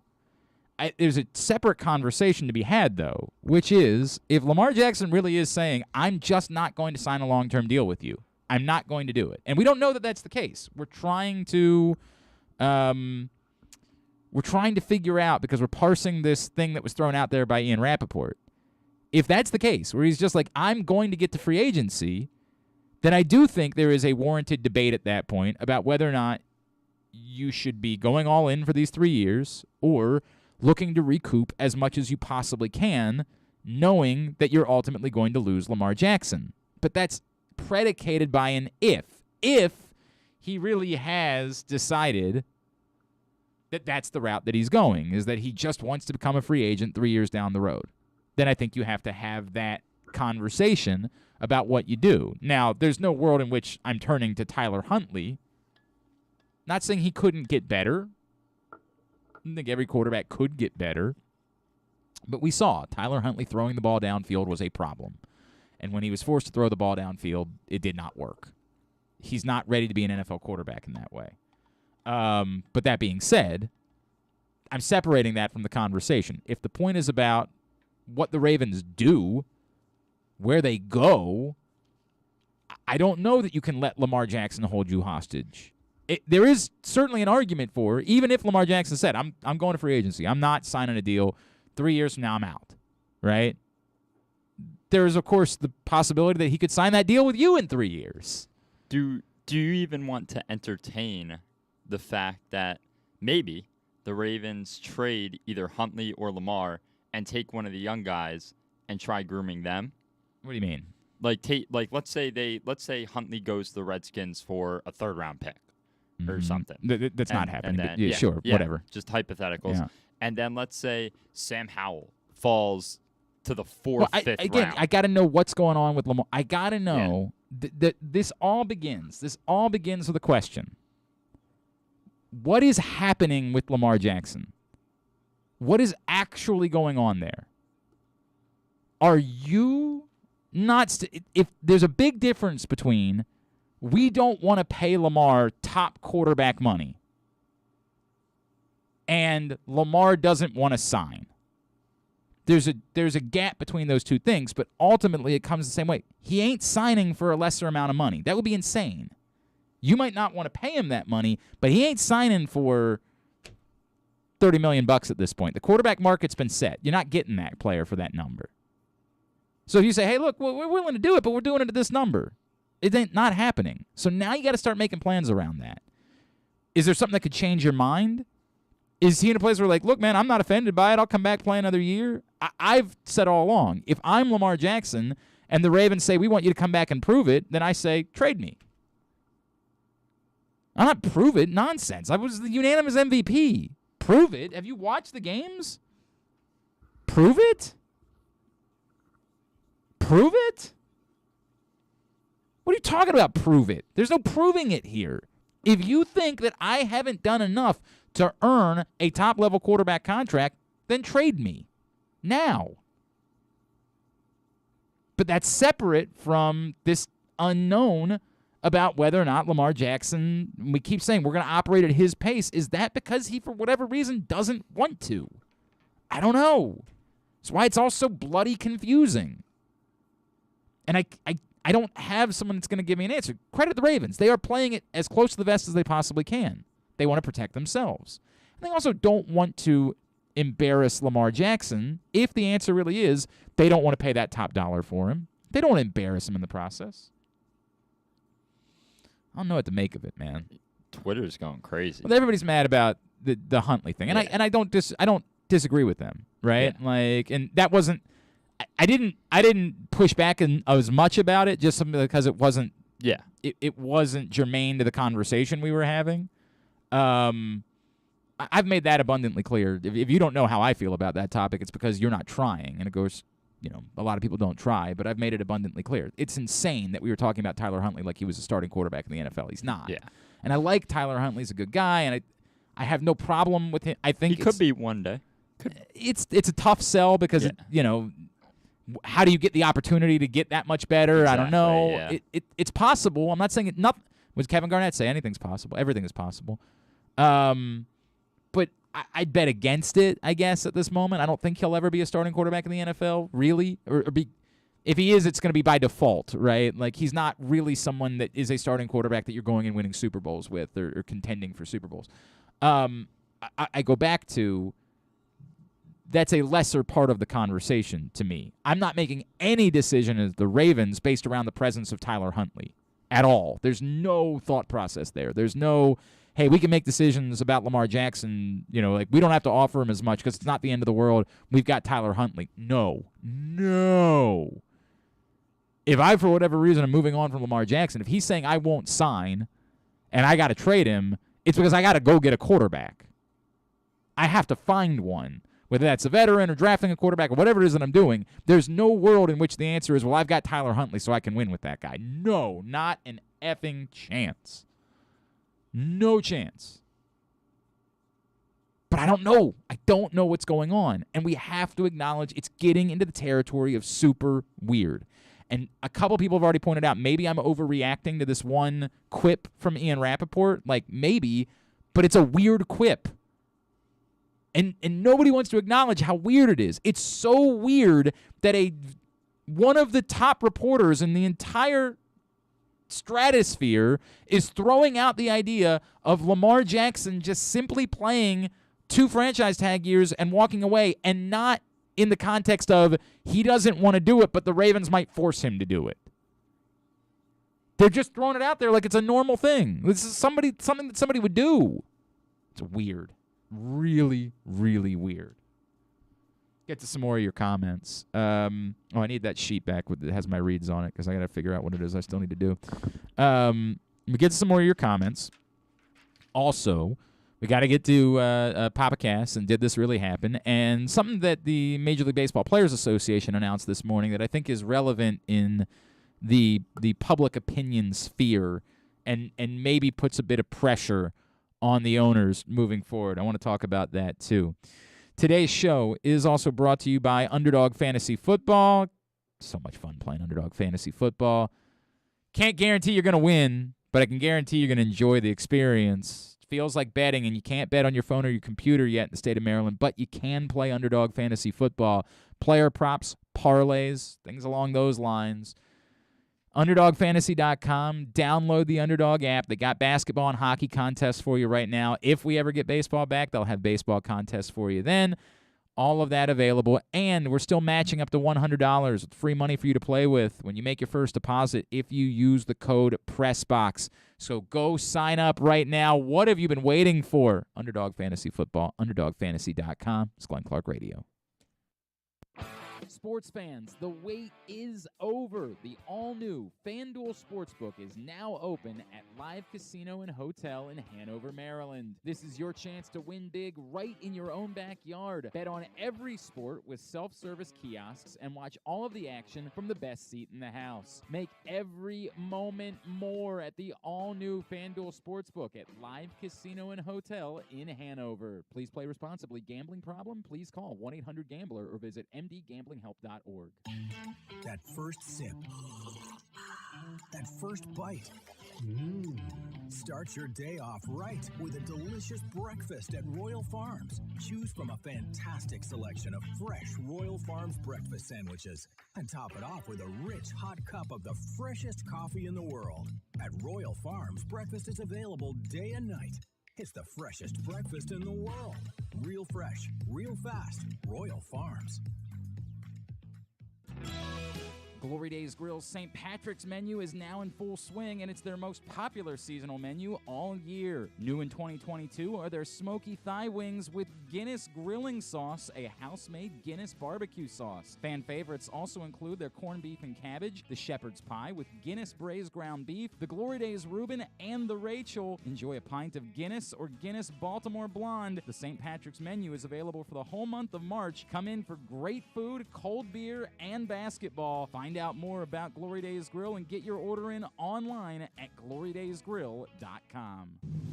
The newest edition of Press Box is available now. On the cover, we celebrate the 20th anniversary of Maryland men's basketball's 2002 NCAA Tournament Championship, as Gary Williams reflects on how the program rose from the ashes of NCAA sanctions to the pinnacle of the sport, and why his perspective of the title run has changed now 2 decades later. Plus, Juan Dixon, Lonnie Baxter, and the rest of the team relive the moments that ultimately led them to cutting down the nets in Atlanta. Press Box is available for free at over 500 area locations, including 60 Royal Farms stores. And you can always find the entire edition, as well as the best daily coverage of the Orioles, Ravens, and Terps at PressBoxOnline.com. The Toyota Tacoma comes in a wide range of models and trim lines. You can choose the perfect Toyota to reflect your unique personality and driving habits. Check out buyatoyota.com for deals on new Tacomas from your local Toyota dealer today. If you miss anything, don't forget that you can find whole shows later on Spotify, Apple, or Amazon Podcasts. It's Glenn Clark Radio. Oh, if you missed it last night, so here, back to advice. You can let that fade out. That background, you don't have to mute for. You can bring me up and let you can let that fade. Just let it fade. It'll go away. That's the way that the rejoiner is constructed. That you don't have to do anything with it. It'll just go away on its own. Yeah. Gotcha. But we're doing better. We're doing better. We're doing better. Lil'Jordan in for Paul again today here on GCR. Yeah, you guys are still mad about Tyler Huntley. I get it. Again, that's the I wish, because I think Marc Lillibridge had so many good things to say. I wish that wasn't what you guys were all grabbing towards, because I think there was a lot of relevant and good stuff in there. Unfortunately, that's the thing that you guys are getting all up in arms about, but it's what it is.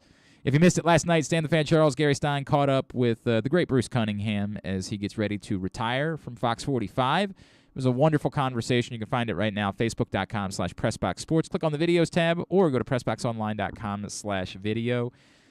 And you can find it there. Early in the week, Stan and Ross Grimsley caught up with MLB scout Shane Turner. That's also available in the same location. Stan doing 2 shows for you every week on Facebook Live for you as a baseball show every Monday and talking to a newsmaker every Thursday. Just realized I don't follow Jordan on Instagram. I guess I'm a jerk. I followed you, and then I never got a follow back. Well, you just got it, pal. Congratulations. I've been stalking your Instagram. Cass was talking. Well, you run our other Instagram. Yeah. Every now and then I get notifications on my phone. I'm like, oh, that's weird. Why is Lamont Wade? They're like, oh, it's not even my Instagram. Yeah. It's something else altogether. It's Jordan's Instagram, frankly. Follow @Glenn Clark Radio on Instagram. It's not me. It's the show. Yes. And Jordan's putting some content up there as well as on Twitter, and I've appreciated that. He's been doing a good job in that department. Okay, couple of things. One, the MLB Players Association makes an announcement this morning. They are starting a fund, $1 million, to benefit workers impacted by the lockout. So I'll read this as the press release from the players. Players are launching a $1 million fund to help support workers affected by the lockout and cancellation of games by Major League Baseball owners. The fund will be administered by Major League Baseball Players Association and the AFL-CIO and distributed to stadium workers and others who face financial hardship through no fault of their own due to the MLB franchise owners' lockout. The lockout was implemented by owners on December 2nd after spending months avoiding meaningful bargaining over issues of importance to players, including improving competition, providing fair compensation for younger players, and upholding the integrity of MLB's market-based economic system. MLB announced on Tuesday that it would postpone the start of the regular season, depriving workers who are depending on baseball games for employment. Some people will say this is merely about public relations. They might be right. It doesn't matter. They're going to win, public relations-wise, by doing something like this. This will 100% curry public favor. Now, the owners have the ability to step up and do the exact same thing. They could 100%, like some of them did during the pandemic, say, well, we're going to choose to pay our workers despite the fact that they're not working, and try to get their favor back the other way. But the players got to it first. And that will 100% curry public favor and further demonize the owners in this process. That's if you're someone who's hoping that there will be something that will force the hand, you would say that's good news. Here's the bad news. So many Major League Baseball owners don't care about terrible public relations because they are generationally wealthy, and being a good person is far from the top thing on their list of priorities. There's a tweet just under the CBA MLB. It says the top 10 richest owners are worth a combined $35 billion, and the people that the MLBPA, MLB CBA, some of them make $46,000 a year. So it's getting back to, they don't care. The owners aren't giving it. They don't care about just this not plan. not their concern. So we look like the bad guys? Too bad. Yeah, exactly. Too bad. They are people that have astronomical wealth. Not all of them, but the majority of them have astronomical wealth and would say, we didn't get here by worrying about being nice or by worrying about making friends or by worrying about whether people liked us or not. We got here by making shrewd business decisions. That's how we got here. And if we had to fire our entire staff at one point in order to make a better business decision, we did that. We were cold. We were calculating. We did everything we needed to do in order to gain astronomical wealth, although in fairness, many of them just inherited that astronomical wealth at this point. Like, I don't know how many of these are really first-generation wealth owners at this point. I have to really think about who that would be the case for. But the majority of them any longer Steve Cohen is a first generation. Yeah, he made his money. That's a good point. I think you're right. I don't know. I know he had success business-wise. I don't know what his family situation was in order to know, how he got to that point, right? So it's a difficult conversation in order to have. But we do know there are multiple examples of owners or families of owners, in which point the owner now of the team is not the person that actually created the wealth for their family. They just inherited it from someone. That's neither here nor there. But the point being, like, these aren't necessarily people who got into this position because they were out feeding the hungry or, building houses for impoverished people in Africa or something like that. They are in the positions that they're in because they made hard decisions. Now, some of them might very well be very good people. I don't know. I don't know. I literally personally know one owner in all of baseball. One. And we had to leave his party because my wife got drunk, right? Like, I know one of them.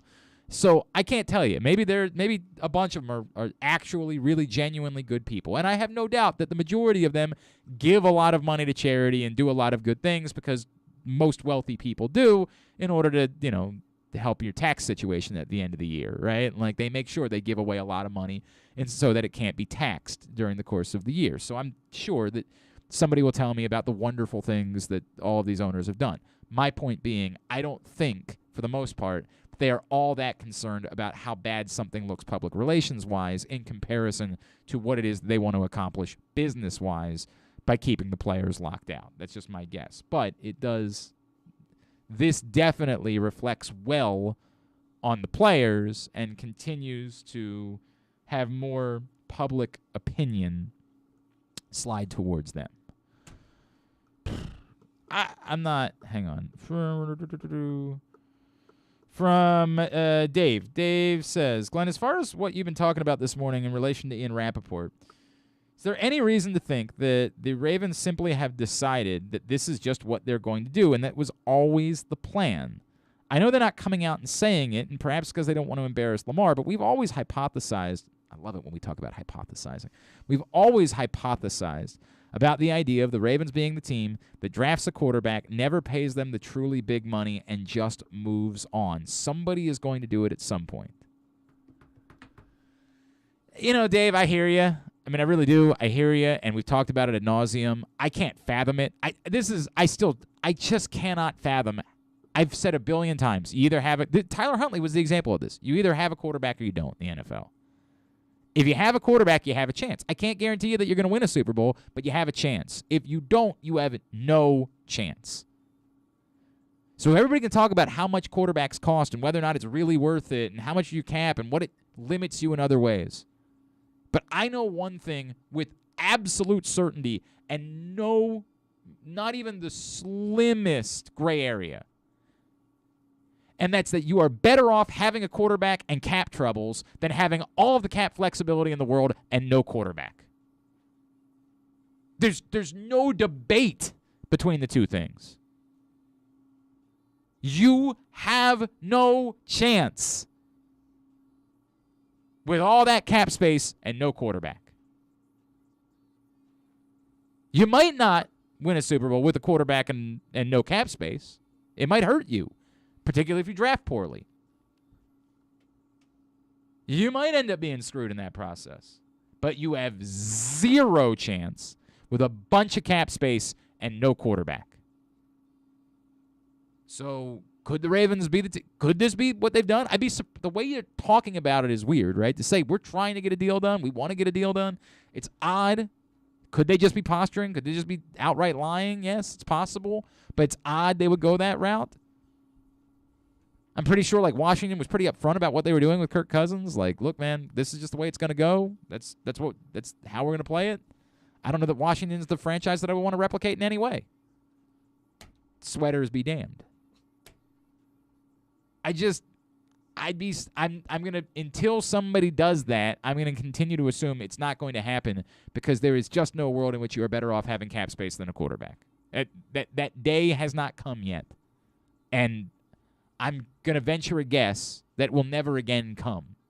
I know that once upon a time, the Baltimore Ravens in 2000 won a Super Bowl despite the fact they didn't really have a quarterback. I understand there was an era of football in which you could do that.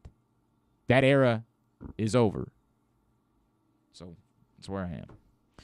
All right, let's get to did this really happen? It's time. Oh, hang on a second. Paul from Orlando, yes. Bucky Brooks was the person that tossed out that theory of a team moving on from a quarterback after a rookie deal and just replace. Yeah, it's there have been plenty of people that have suggested it being an idea that you could do.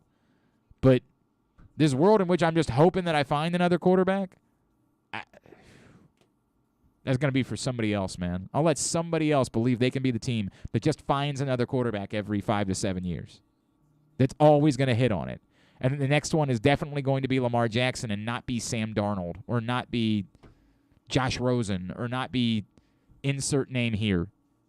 I'll let another team try to be that team that bats 1,000 on quarterbacks instead of just finding one and sticking with them for as long as you possibly can until you don't think they can do it any longer. Did this really happen? By the way, Paul from Orlando also suggested a reboot for Big. Look, I love Big. Paul, I need you to know, I love Big. I probably could still do the entire, oh, man. Down, down, baby. Down, down the roller coaster. Sweet, sweet baby, sweet, sweet. Don't let me go. Shimmy, shimmy. I could probably shimmy, shimmy, cocoa box. Shimmy, shimmy. Yeah. I don't remember how the rest of it goes. But I used to be able to do that by memory forever. Of course, sometimes I would get it confused with the Nelly lyrics. I struggled with that a few times over the years. But I used to be able to nail it. I love Big. You'd have to do something about the whole statutory rape situation. You'd have to do. Of course, neither of you have seen Big. I'm talking to an empty audience right now. There's no chance you guys have seen that film. But you'd have to do something about it. It's the thing that would not fly in 2022 is the part where, spoiler alert, Tom Hanks was an overgrown child and had sex with an adult woman. They can't do that. And it's awkward now when you watch it. You can't escape it. It's awkward. So I'd be cool with a reboot of Big, and it's a wonderful film, and everything about it is sweet, and it works for people of all ages, except for the part where we've just sort of ignored the entire statutory rape thing that's involved because Tom Hanks was an adult as the character, but the character was actually a child. It's an uncomfortable conversation that nobody wants to have about Big because we all just want to enjoy it as this wonderful piece of cinema that we all love as part of our life. But it's there, man. It's there. We got to deal with it at some point if we're going to be rebooting Big. Boy, that got dark at a turn. That really got things dark. Hey, did this really happen? Why don't we do that now? Did This Really Happen is brought to you this week by the print issue of Press Box, which is available. You can go pick it up right now for free. Your neighborhood Royal Farm. Send to the hundreds of locations around town where you find Press Box. Read it all. PressBoxOnline.com. On the cover, Gary Williams as we celebrate the 20th anniversary of the Maryland Men's Basketball 2002 National Championship. Go pick up that print issue of Press Box today. Cass, you're on a bit of a losing streak. I think you've dropped 3 in a row since you were victorious in week 1. So let's see how things go. Did this really happen? Okay. So according to NPR. Turn Cass up a little bit. Turn her gain up, actually, I think. Just slightly. Go ahead. According to NPR.org. Okay. .org. It's important to specify. Uh-huh. NPR.com is a totally different thing. I would stay away if I were you. I would too. So it says zoos around the U.S. are breaking news because they have decided to create a Name a Roach program. So now it's in its 11th year, and it offers an unusual way to show your undying love. So for $15, you can name a Madagascar hissing cockroach after someone special or someone you hate. Either way, it can be an ex or it can be someone that you love. But the cool thing about this is that they live forever.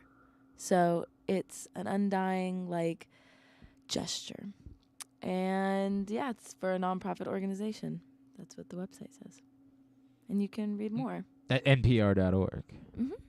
Roaches are forever. So the idea is you name a roach after someone, and you're on Valentine's Day, you say to your ex, go F yourself, you're a roach now. Yeah, they probably made tons of money on Valentine's Day. A huge What amount would of be money. what would be the idea for giving it to somebody that you care about? That's the part that I'm struggling. What It's would like the you concept? could give someone you love chocolates, but Bug that lovers. goes away, right? But if they happen to those just really love cockroaches, roaches. if you research it, those are if you search up what's the longest living thing, it'll come up with that exact cockroach. They live practically forever. They're one of the oldest. So yeah. It's a good one. Jordan? I'm still. I want to see your thoughts. No, I'm gonna write down what I think, and that way I can't change it. I can't change. No. You don't get to see it. I can't change it, but I've written it down. I'm not making my decision based on what you think. I just want you to go first. I'm gonna go with true. I 1,000% believe that this is real, and the reason I believe this is real is because I'm almost certain I read this story somewhere. I'm almost certain that I read this story on the interwebs somewhere. Now, she's playing her poker. I know. She's playing her poker where she's she thinks she's trying to portray as though she got us. No, it's .org. She got us. .orgs are always factual. NPR.org, Think about of course. it. .org. Well, the reason I believe NPR has to use a .org is because it's National Public Radio. It's funded by the government. I believe they can't use a .com because they're not actually a business. Right. I believe that's the reason why NPR has to use .org. No, that's exactly why. You have no idea. You're just saying that's things. the website. I could have sworn. I really could have sworn that I saw a story about this. And how you can name a star after someone, right? And you're like, why would you ever do that? Why would that ever be a gift that you would give someone? This is more practical. Is you do it for someone you hate, right? You don't want to. I'm looking into it, quite frankly. Easy over there. You don't want to be the person. You want to be more adult than to go, trash their car or something like that, TP their house. You know what I mean? You don't want to be that person. But you still want to make it clear, you want to do the old the CeeLo Green bit, the F you and F her too, the whole thing. Yeah, that whole thing. You're trying to do that bit, and so you're like, I'm naming you're a cockroach now, and they're not really gonna care. It feels good for a second for you. 20 minutes later, they don't give an S. They've moved on with their life. They're driving around town with their girl. Oh God, what was that? There was a breakup song that I loved last year. ABCDEFU. Do you know that song? That song's a jam and a half. Yeah, F you and your mom and your sister and your dog. It's a TikTok that song kicks ass. And your broke ass and and your friends that I'll never see again. Everybody but your dog, they can off. That song. Come on, rocks. Yeah, that song. That song. I have the capability. I could. I don't care where it's from. That song rocks. It's 10 not and a a half. TikTok song. Yeah, I think it's a legit song that just might have ended up in I hate that TikTok. because most good songs will get put on TikTok and then they're like, it's a TikTok song. No, it's not. I mean, I think she's right. I think it's a legit pop singer that put. What was her name? Oh God, I love this song so much. I was so in on this song. I'm excited. So you guys both say yeah, true? we both say it's real. You guys both say real? Yes. It's not real. It's not real. I say real, and he says real too. But you were way too excited just now. Wait, did you say it's not real? No, it is real. I think it's real. She's trying to get you. She's trying to get you to change. I'm like, she's trying to get you to change because it's real, and she's trying to get you to flip. She is. It's like CIA interrogation right now. She is trying to flip the witness. I'm sticking with. She real. wants you to turn state's witness right now. Yeah. You stay strong. Stop snitching. All right. Yeah. Stop snitching over there. Real. This is a real story. You can really name a cockroach after someone. Mm-hmm. They're not gonna care. You might as well write a song about them and turn it into a jam because they're not gonna care about being named after a cockroach. But you can absolutely do it. It happened. Yeah, I know it did. Okay. I remember reading the damn story. I'm telling you. I saw this. I had to. It was such a good one. It was a good one. It was a good one. You're right about that. It was. I feel like you were maybe thinking personally, Cass. I feel like felt this one that in my soul. might have impacted you in some sort of way. You might have made a call. I made a call to the Baltimore Zoo. I thought that might have been the case. Do you guys have cockroaches? All right, there you go. That's Did This Really Happen? We do that every Friday. Every Tuesday. Oh, you know what? No, this time this show is brought to you by Live Casino and Hotel and the FanDuel Sportsbook, which is now open. And you can still, when you sign up for Live Rewards, win your share of $10,000 cash. Got to sign up by March 31st because cash drawings are on April 1st. And keep in mind that new Live Rewards members can also get up to $20 in free play. Go sign up today. FanDuel Sportsbook in Live Casino and Hotel in Hanover, Maryland. Best place to watch and bet on all live sporting events. We'll come back in, get a tidbit, and get Tubular to wrap it up. It's Glenn Clark Radio. That first sip. That first bite. Start your day off right with a delicious breakfast at Royal Farms. Choose from a fantastic selection of fresh Royal Farms breakfast sandwiches and top it off with a rich hot cup of the freshest coffee in the world. At Royal Farms, breakfast is available day and night. It's the freshest breakfast in the world. Real fresh, real fast. Royal Farms. Sports betting has come to Maryland, and we're ready to help you win some money. Tune in for Simply the Bets with Glenn Clark and Paul Valley every Tuesday morning at 11:40. FanDuel Sportsbook GM Bruce Billick and VSiN's Aaron Oster join the guys every week to give you all of the info you need and even a few winners. So come win some money with us on Simply the Bets every Tuesday at 11:40 a.m. Brought to you by the FanDuel Sportsbook at Live Casino and Hotel Maryland. Listen at PressBoxOnline.com/radio. Watch at YouTube.com/PressBoxOnline. Glory Days Grill's St. Patrick's menu is now in full swing, and it's their most popular seasonal menu all year. New in 2022 are their smoky thigh wings with Guinness grilling sauce, a house-made Guinness barbecue sauce. Fan favorites also include their corned beef and cabbage, the shepherd's pie with Guinness braised ground beef, the Glory Days Reuben, and the Rachel. Enjoy a pint of Guinness or Guinness Baltimore Blonde. The St. Patrick's menu is available for the whole month of March. Come in for great food, cold beer, and basketball. Find out more about Glory Days Grill and get your order in online at glorydaysgrill.com. It's another cold winter here in Baltimore, but this time there's no hot stove to warm you up. Hi, I'm Paul Valley, and while there may be no activity in the world of baseball, I'll still be here every week with my co-host Zach Goodman to give you all the latest in the CBA negotiations as teams look to get back on the field in time for spring training. You can watch us live every Saturday from 10 a.m. to noon at youtube.com/PressBoxOnline or facebook.com/PressBoxSports and listen at PressBoxOnline.com/radio. So tune in every Saturday from 10 a.m. to noon for the latest in baseball coverage right here on the Bat Around.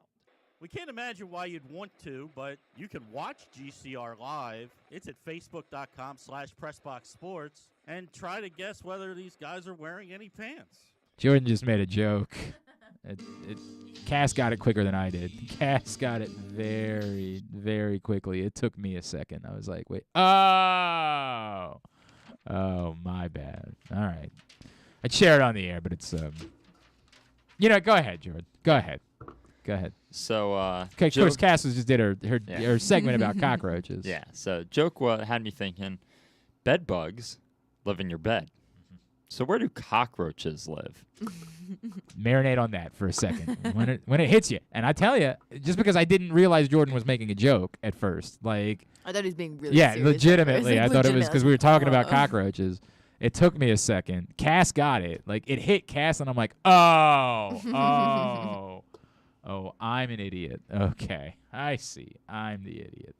All right, let's get a tidbit, and then we'll get Tidbit or wind down. You know what? Tidbit is brought to you by Simply the Bets, which returns this Tuesday morning at 11:40. And if you missed it yesterday, we've announced that on Thursdays, we'll be doing, not every Thursday, but most Thursdays, at least every other Thursday, we're going to be doing a new show called Weekend at Bookies, as we are really ramping up our sports betting content and trying to help you win some cash, courtesy of the FanDuel Sportsbook at Live Casino and Hotel Maryland. Simply the Bets, Tuesday morning, 11:40 a.m., and next Thursday, the first episode of Weekend at Bookies at 11:40 a.m.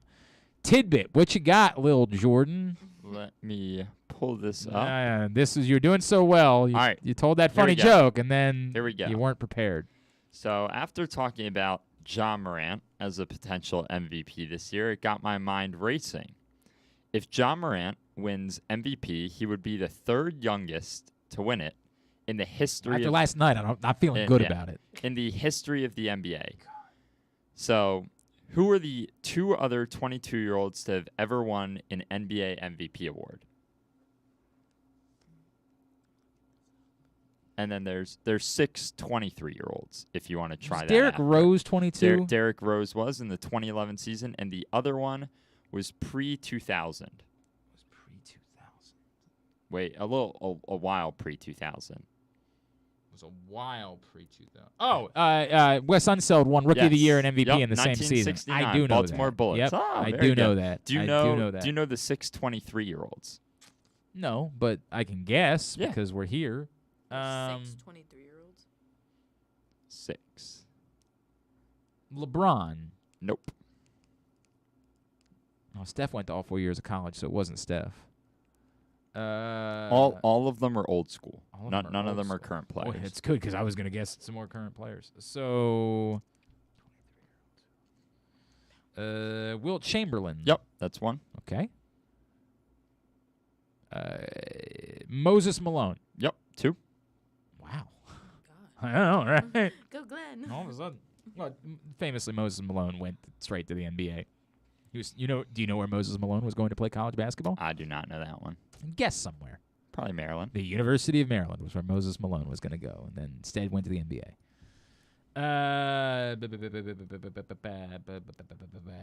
There's 2 big ones, and then the 2 others I had only heard of last night. But well, I don't know. I don't know if that just means you're young or if they're. There's 2 big ones. Kareem Abdul-Jabbar. Yep. Okay. Oh, God. It's a pretty because when you say it's a I'm big looking one. them up right now, and right. I don't know them, so I don't know why I looked it up. Like I was just gonna know who they are. Nailed it. You I nailed knew LeBron it. James, that one. I know that one. That was wrong. I don't know if you I heard. know, That one was I know it was inaccurate. wrong, but I'm just saying I know that name. The other one is Bill Russell. Yep, that's 4. And then there's 2 left that you may not get. You could, but I don't know if I don't know about them because I'm young or because Oscar Robertson. Nope. Damn. How about they both have the same first name. Both have the same first name. They both have the same first name. Well, I already guessed. I was going to say Bill Walton, but I already guessed Bill Russell. I couldn't name another Bill. Right letter. Bob McAdoo. Yep, that's and Bob Pettit. Yep, that's them. Wow, good work. That was impressive. I mean, I got a lot of help in the process, Jordan. It's not like I just pulled those out of my ass. Yeah, but still. Oh man, that was all right. That was good. That was a good tidbit, Jordan. Well done. All right. Thank you. Tubular. Here's what's coming up this weekend. Big Ten women's tournament gets underway, where it's already underway. Maryland gets underway this afternoon against Indiana, 2:00 on Big Ten Network. And then if they win, they would play tomorrow at 3:30 on Big Ten Network, and the championship is Sunday afternoon on ESPN2. Oh no, on ESPN, regular ESPN. Where is this thing? It's on Big Ten Network as well. I lied. That's at 4:00. All right. Also tonight, not much. Michigan, Maryland baseball, 4:00 on ESPN Plus. Maryland baseball is quite good. Hawks, Wizards at 7 on NBC Sports Washington. The running backs and offensive linemen are working out at the combine at 4 on NFL Network. Tomorrow, busy day. Loyola Lafayette lacrosse at noon on ESPN+. Indiana State Maryland baseball at noon on ESPN+. Navy Lehigh lacrosse at 3 on ESPN+. ESPN 3, Johns Hopkins Virginia lacrosse at 1. Maryland Notre Dame lacrosse at 2. Flow Sports, UMBC Towson lacrosse at noon. That's a good one to get out to tomorrow at United Stadium. Towson coming off a win over Loyola this week. Everything else tomorrow, you can go to glennclarkradio.com. Obviously, the UFC pay-per-view tomorrow night, Colby Covington and Jorge Masvidal. If you want to check that out, also tomorrow night at 7 on NBC Sports Washington, Kraken Capitals at 7. On Sunday, Maryland, Michigan State, 4:30 on CBS. CBS Sports Network for the Patriot League Tournament semifinals, specifically Navy hosting Boston University at 4 after they were victorious last night. Loyola lost to BU, or else that would have been a cool meeting. Towson's first CA tournament game is Sunday at noon on Flow Sports against an opponent to be determined on Saturday. UMBC hosts UMass Lowell at 1 on Sunday in the America East tournament. Maryland, East Carolina baseball at 3 on ESPN Plus on Sunday. And I think that's it for local stuff. NBC Sports Washington Sunday for Pacers Wizards at 6 o'clock. Everything else sports-wise, go to glennclarkradio.com. Non-sports-wise, again, Jordan, we're looking for highlights. Yes. Things that are significant. All right. Friday, new episode of The Blacklist on NBC. The Tonight Show starring Jimmy Fallon featuring Drew Barrymore, Charlie XCX, The Head and the Heart. That's it. I love wait a second. Why would Charlie XCX be on a show where she's not the musical guest? What is she? I know she's because she is this on she NBC is the musical at guest on Saturday Night. And then Saturday Night Live. She's the musical guest on Saturday Night Live tomorrow. Who's the host tomorrow night? I don't remember. Tomorrow it is hosted by Oscar Isaac. I do like Oscar Isaac. I'm a fan of his. Has he hosted before? I feel like maybe he's hosted once before. Mulaney was great last week. He's always great, but he was particularly great last week. But yeah, so that's noteworthy on Friday. Netflix, nothing really noteworthy that I have heard of. Hulu, nothing. Prime Video.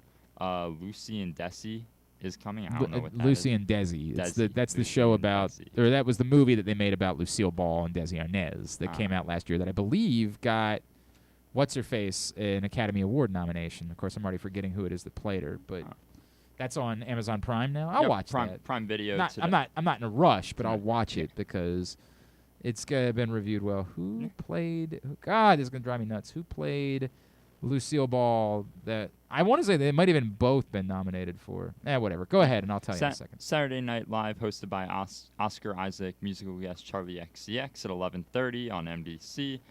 Then Sunday, new NCIS LA and SWAT on CBS. New The Rookie on ABC. AMC The Walking Dead at 9. Talking Dead at 10. It's a different thing because the movie that was Being the Ricardos. So this is a different thing altogether, and that was Nicole Kidman. So I don't know what Lucy and Desi is, but it's probably not all that interesting.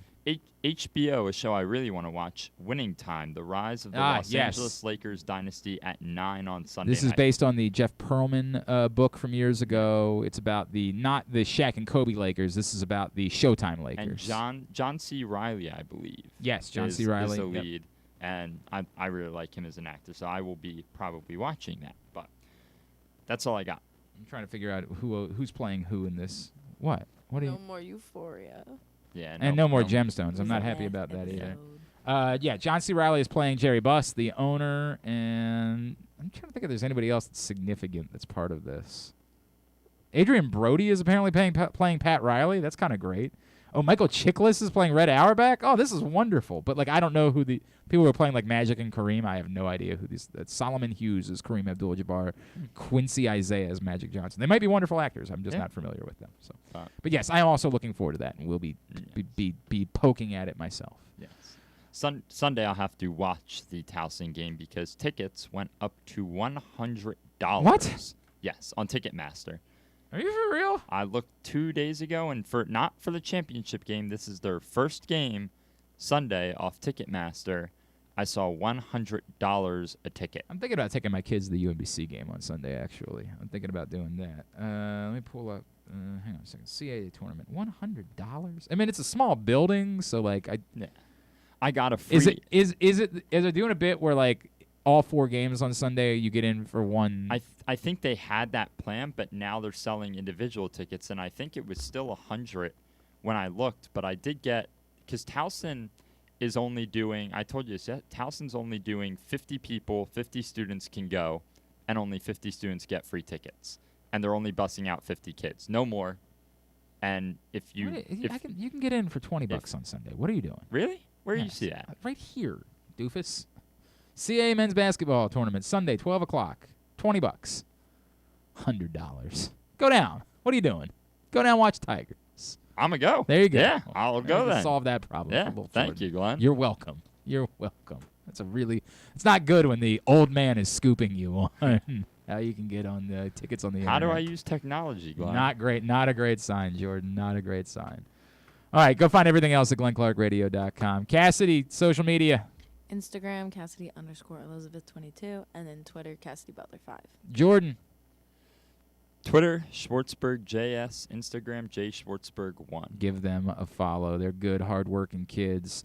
Thanks today to Tony Agnone and to Marc Lillibridge, despite the fact that you guys are mad at him. A couple of former agents and good conversations about the Lamar Jackson situation. We'll get that up in the greatest hits section of the archives. There was a delay, but you nailed it was good. It was good. You ultimately it was good, Okay. but you gotta be right on top of it. Right on top of it. Tab at glennclarkradio.com. Tomorrow morning, the bat around, it'll be Zach, and I want to say he said Ryan Blake is going to be in with him tomorrow morning with Paul still away, so that's tomorrow, 10 to noon. They'll be talking baseball. And then we'll be back, of course, on Monday. Jeremy Kahn will join us, as he always does on Mondays, and, of course, Stuff and Things as well. Thanks to everybody at PressBox, all of our great sponsors and partners, including Glory Days Grill, Royal Farms, the CIAA Tournament, Grade 8's Memorabilia, Live Casino and Hotel, Underdog Fantasy Football, Blue Line K9, your local Toyota dealer, buyatoyota.com. Thanks to Paul Still. Follow him on Twitter, at Paul Valley III. Follow us on Twitter and Instagram, at Glenn Clark Radio. Have a great weekend. Go all the local hoops and lacrosse teams. Duke sucks. Ohio. How'd that? Did you go to the game on Sunday, Cass? How'd that go for you? How'd that go? Yeah. Duke sucks. Ohio State sucks, too.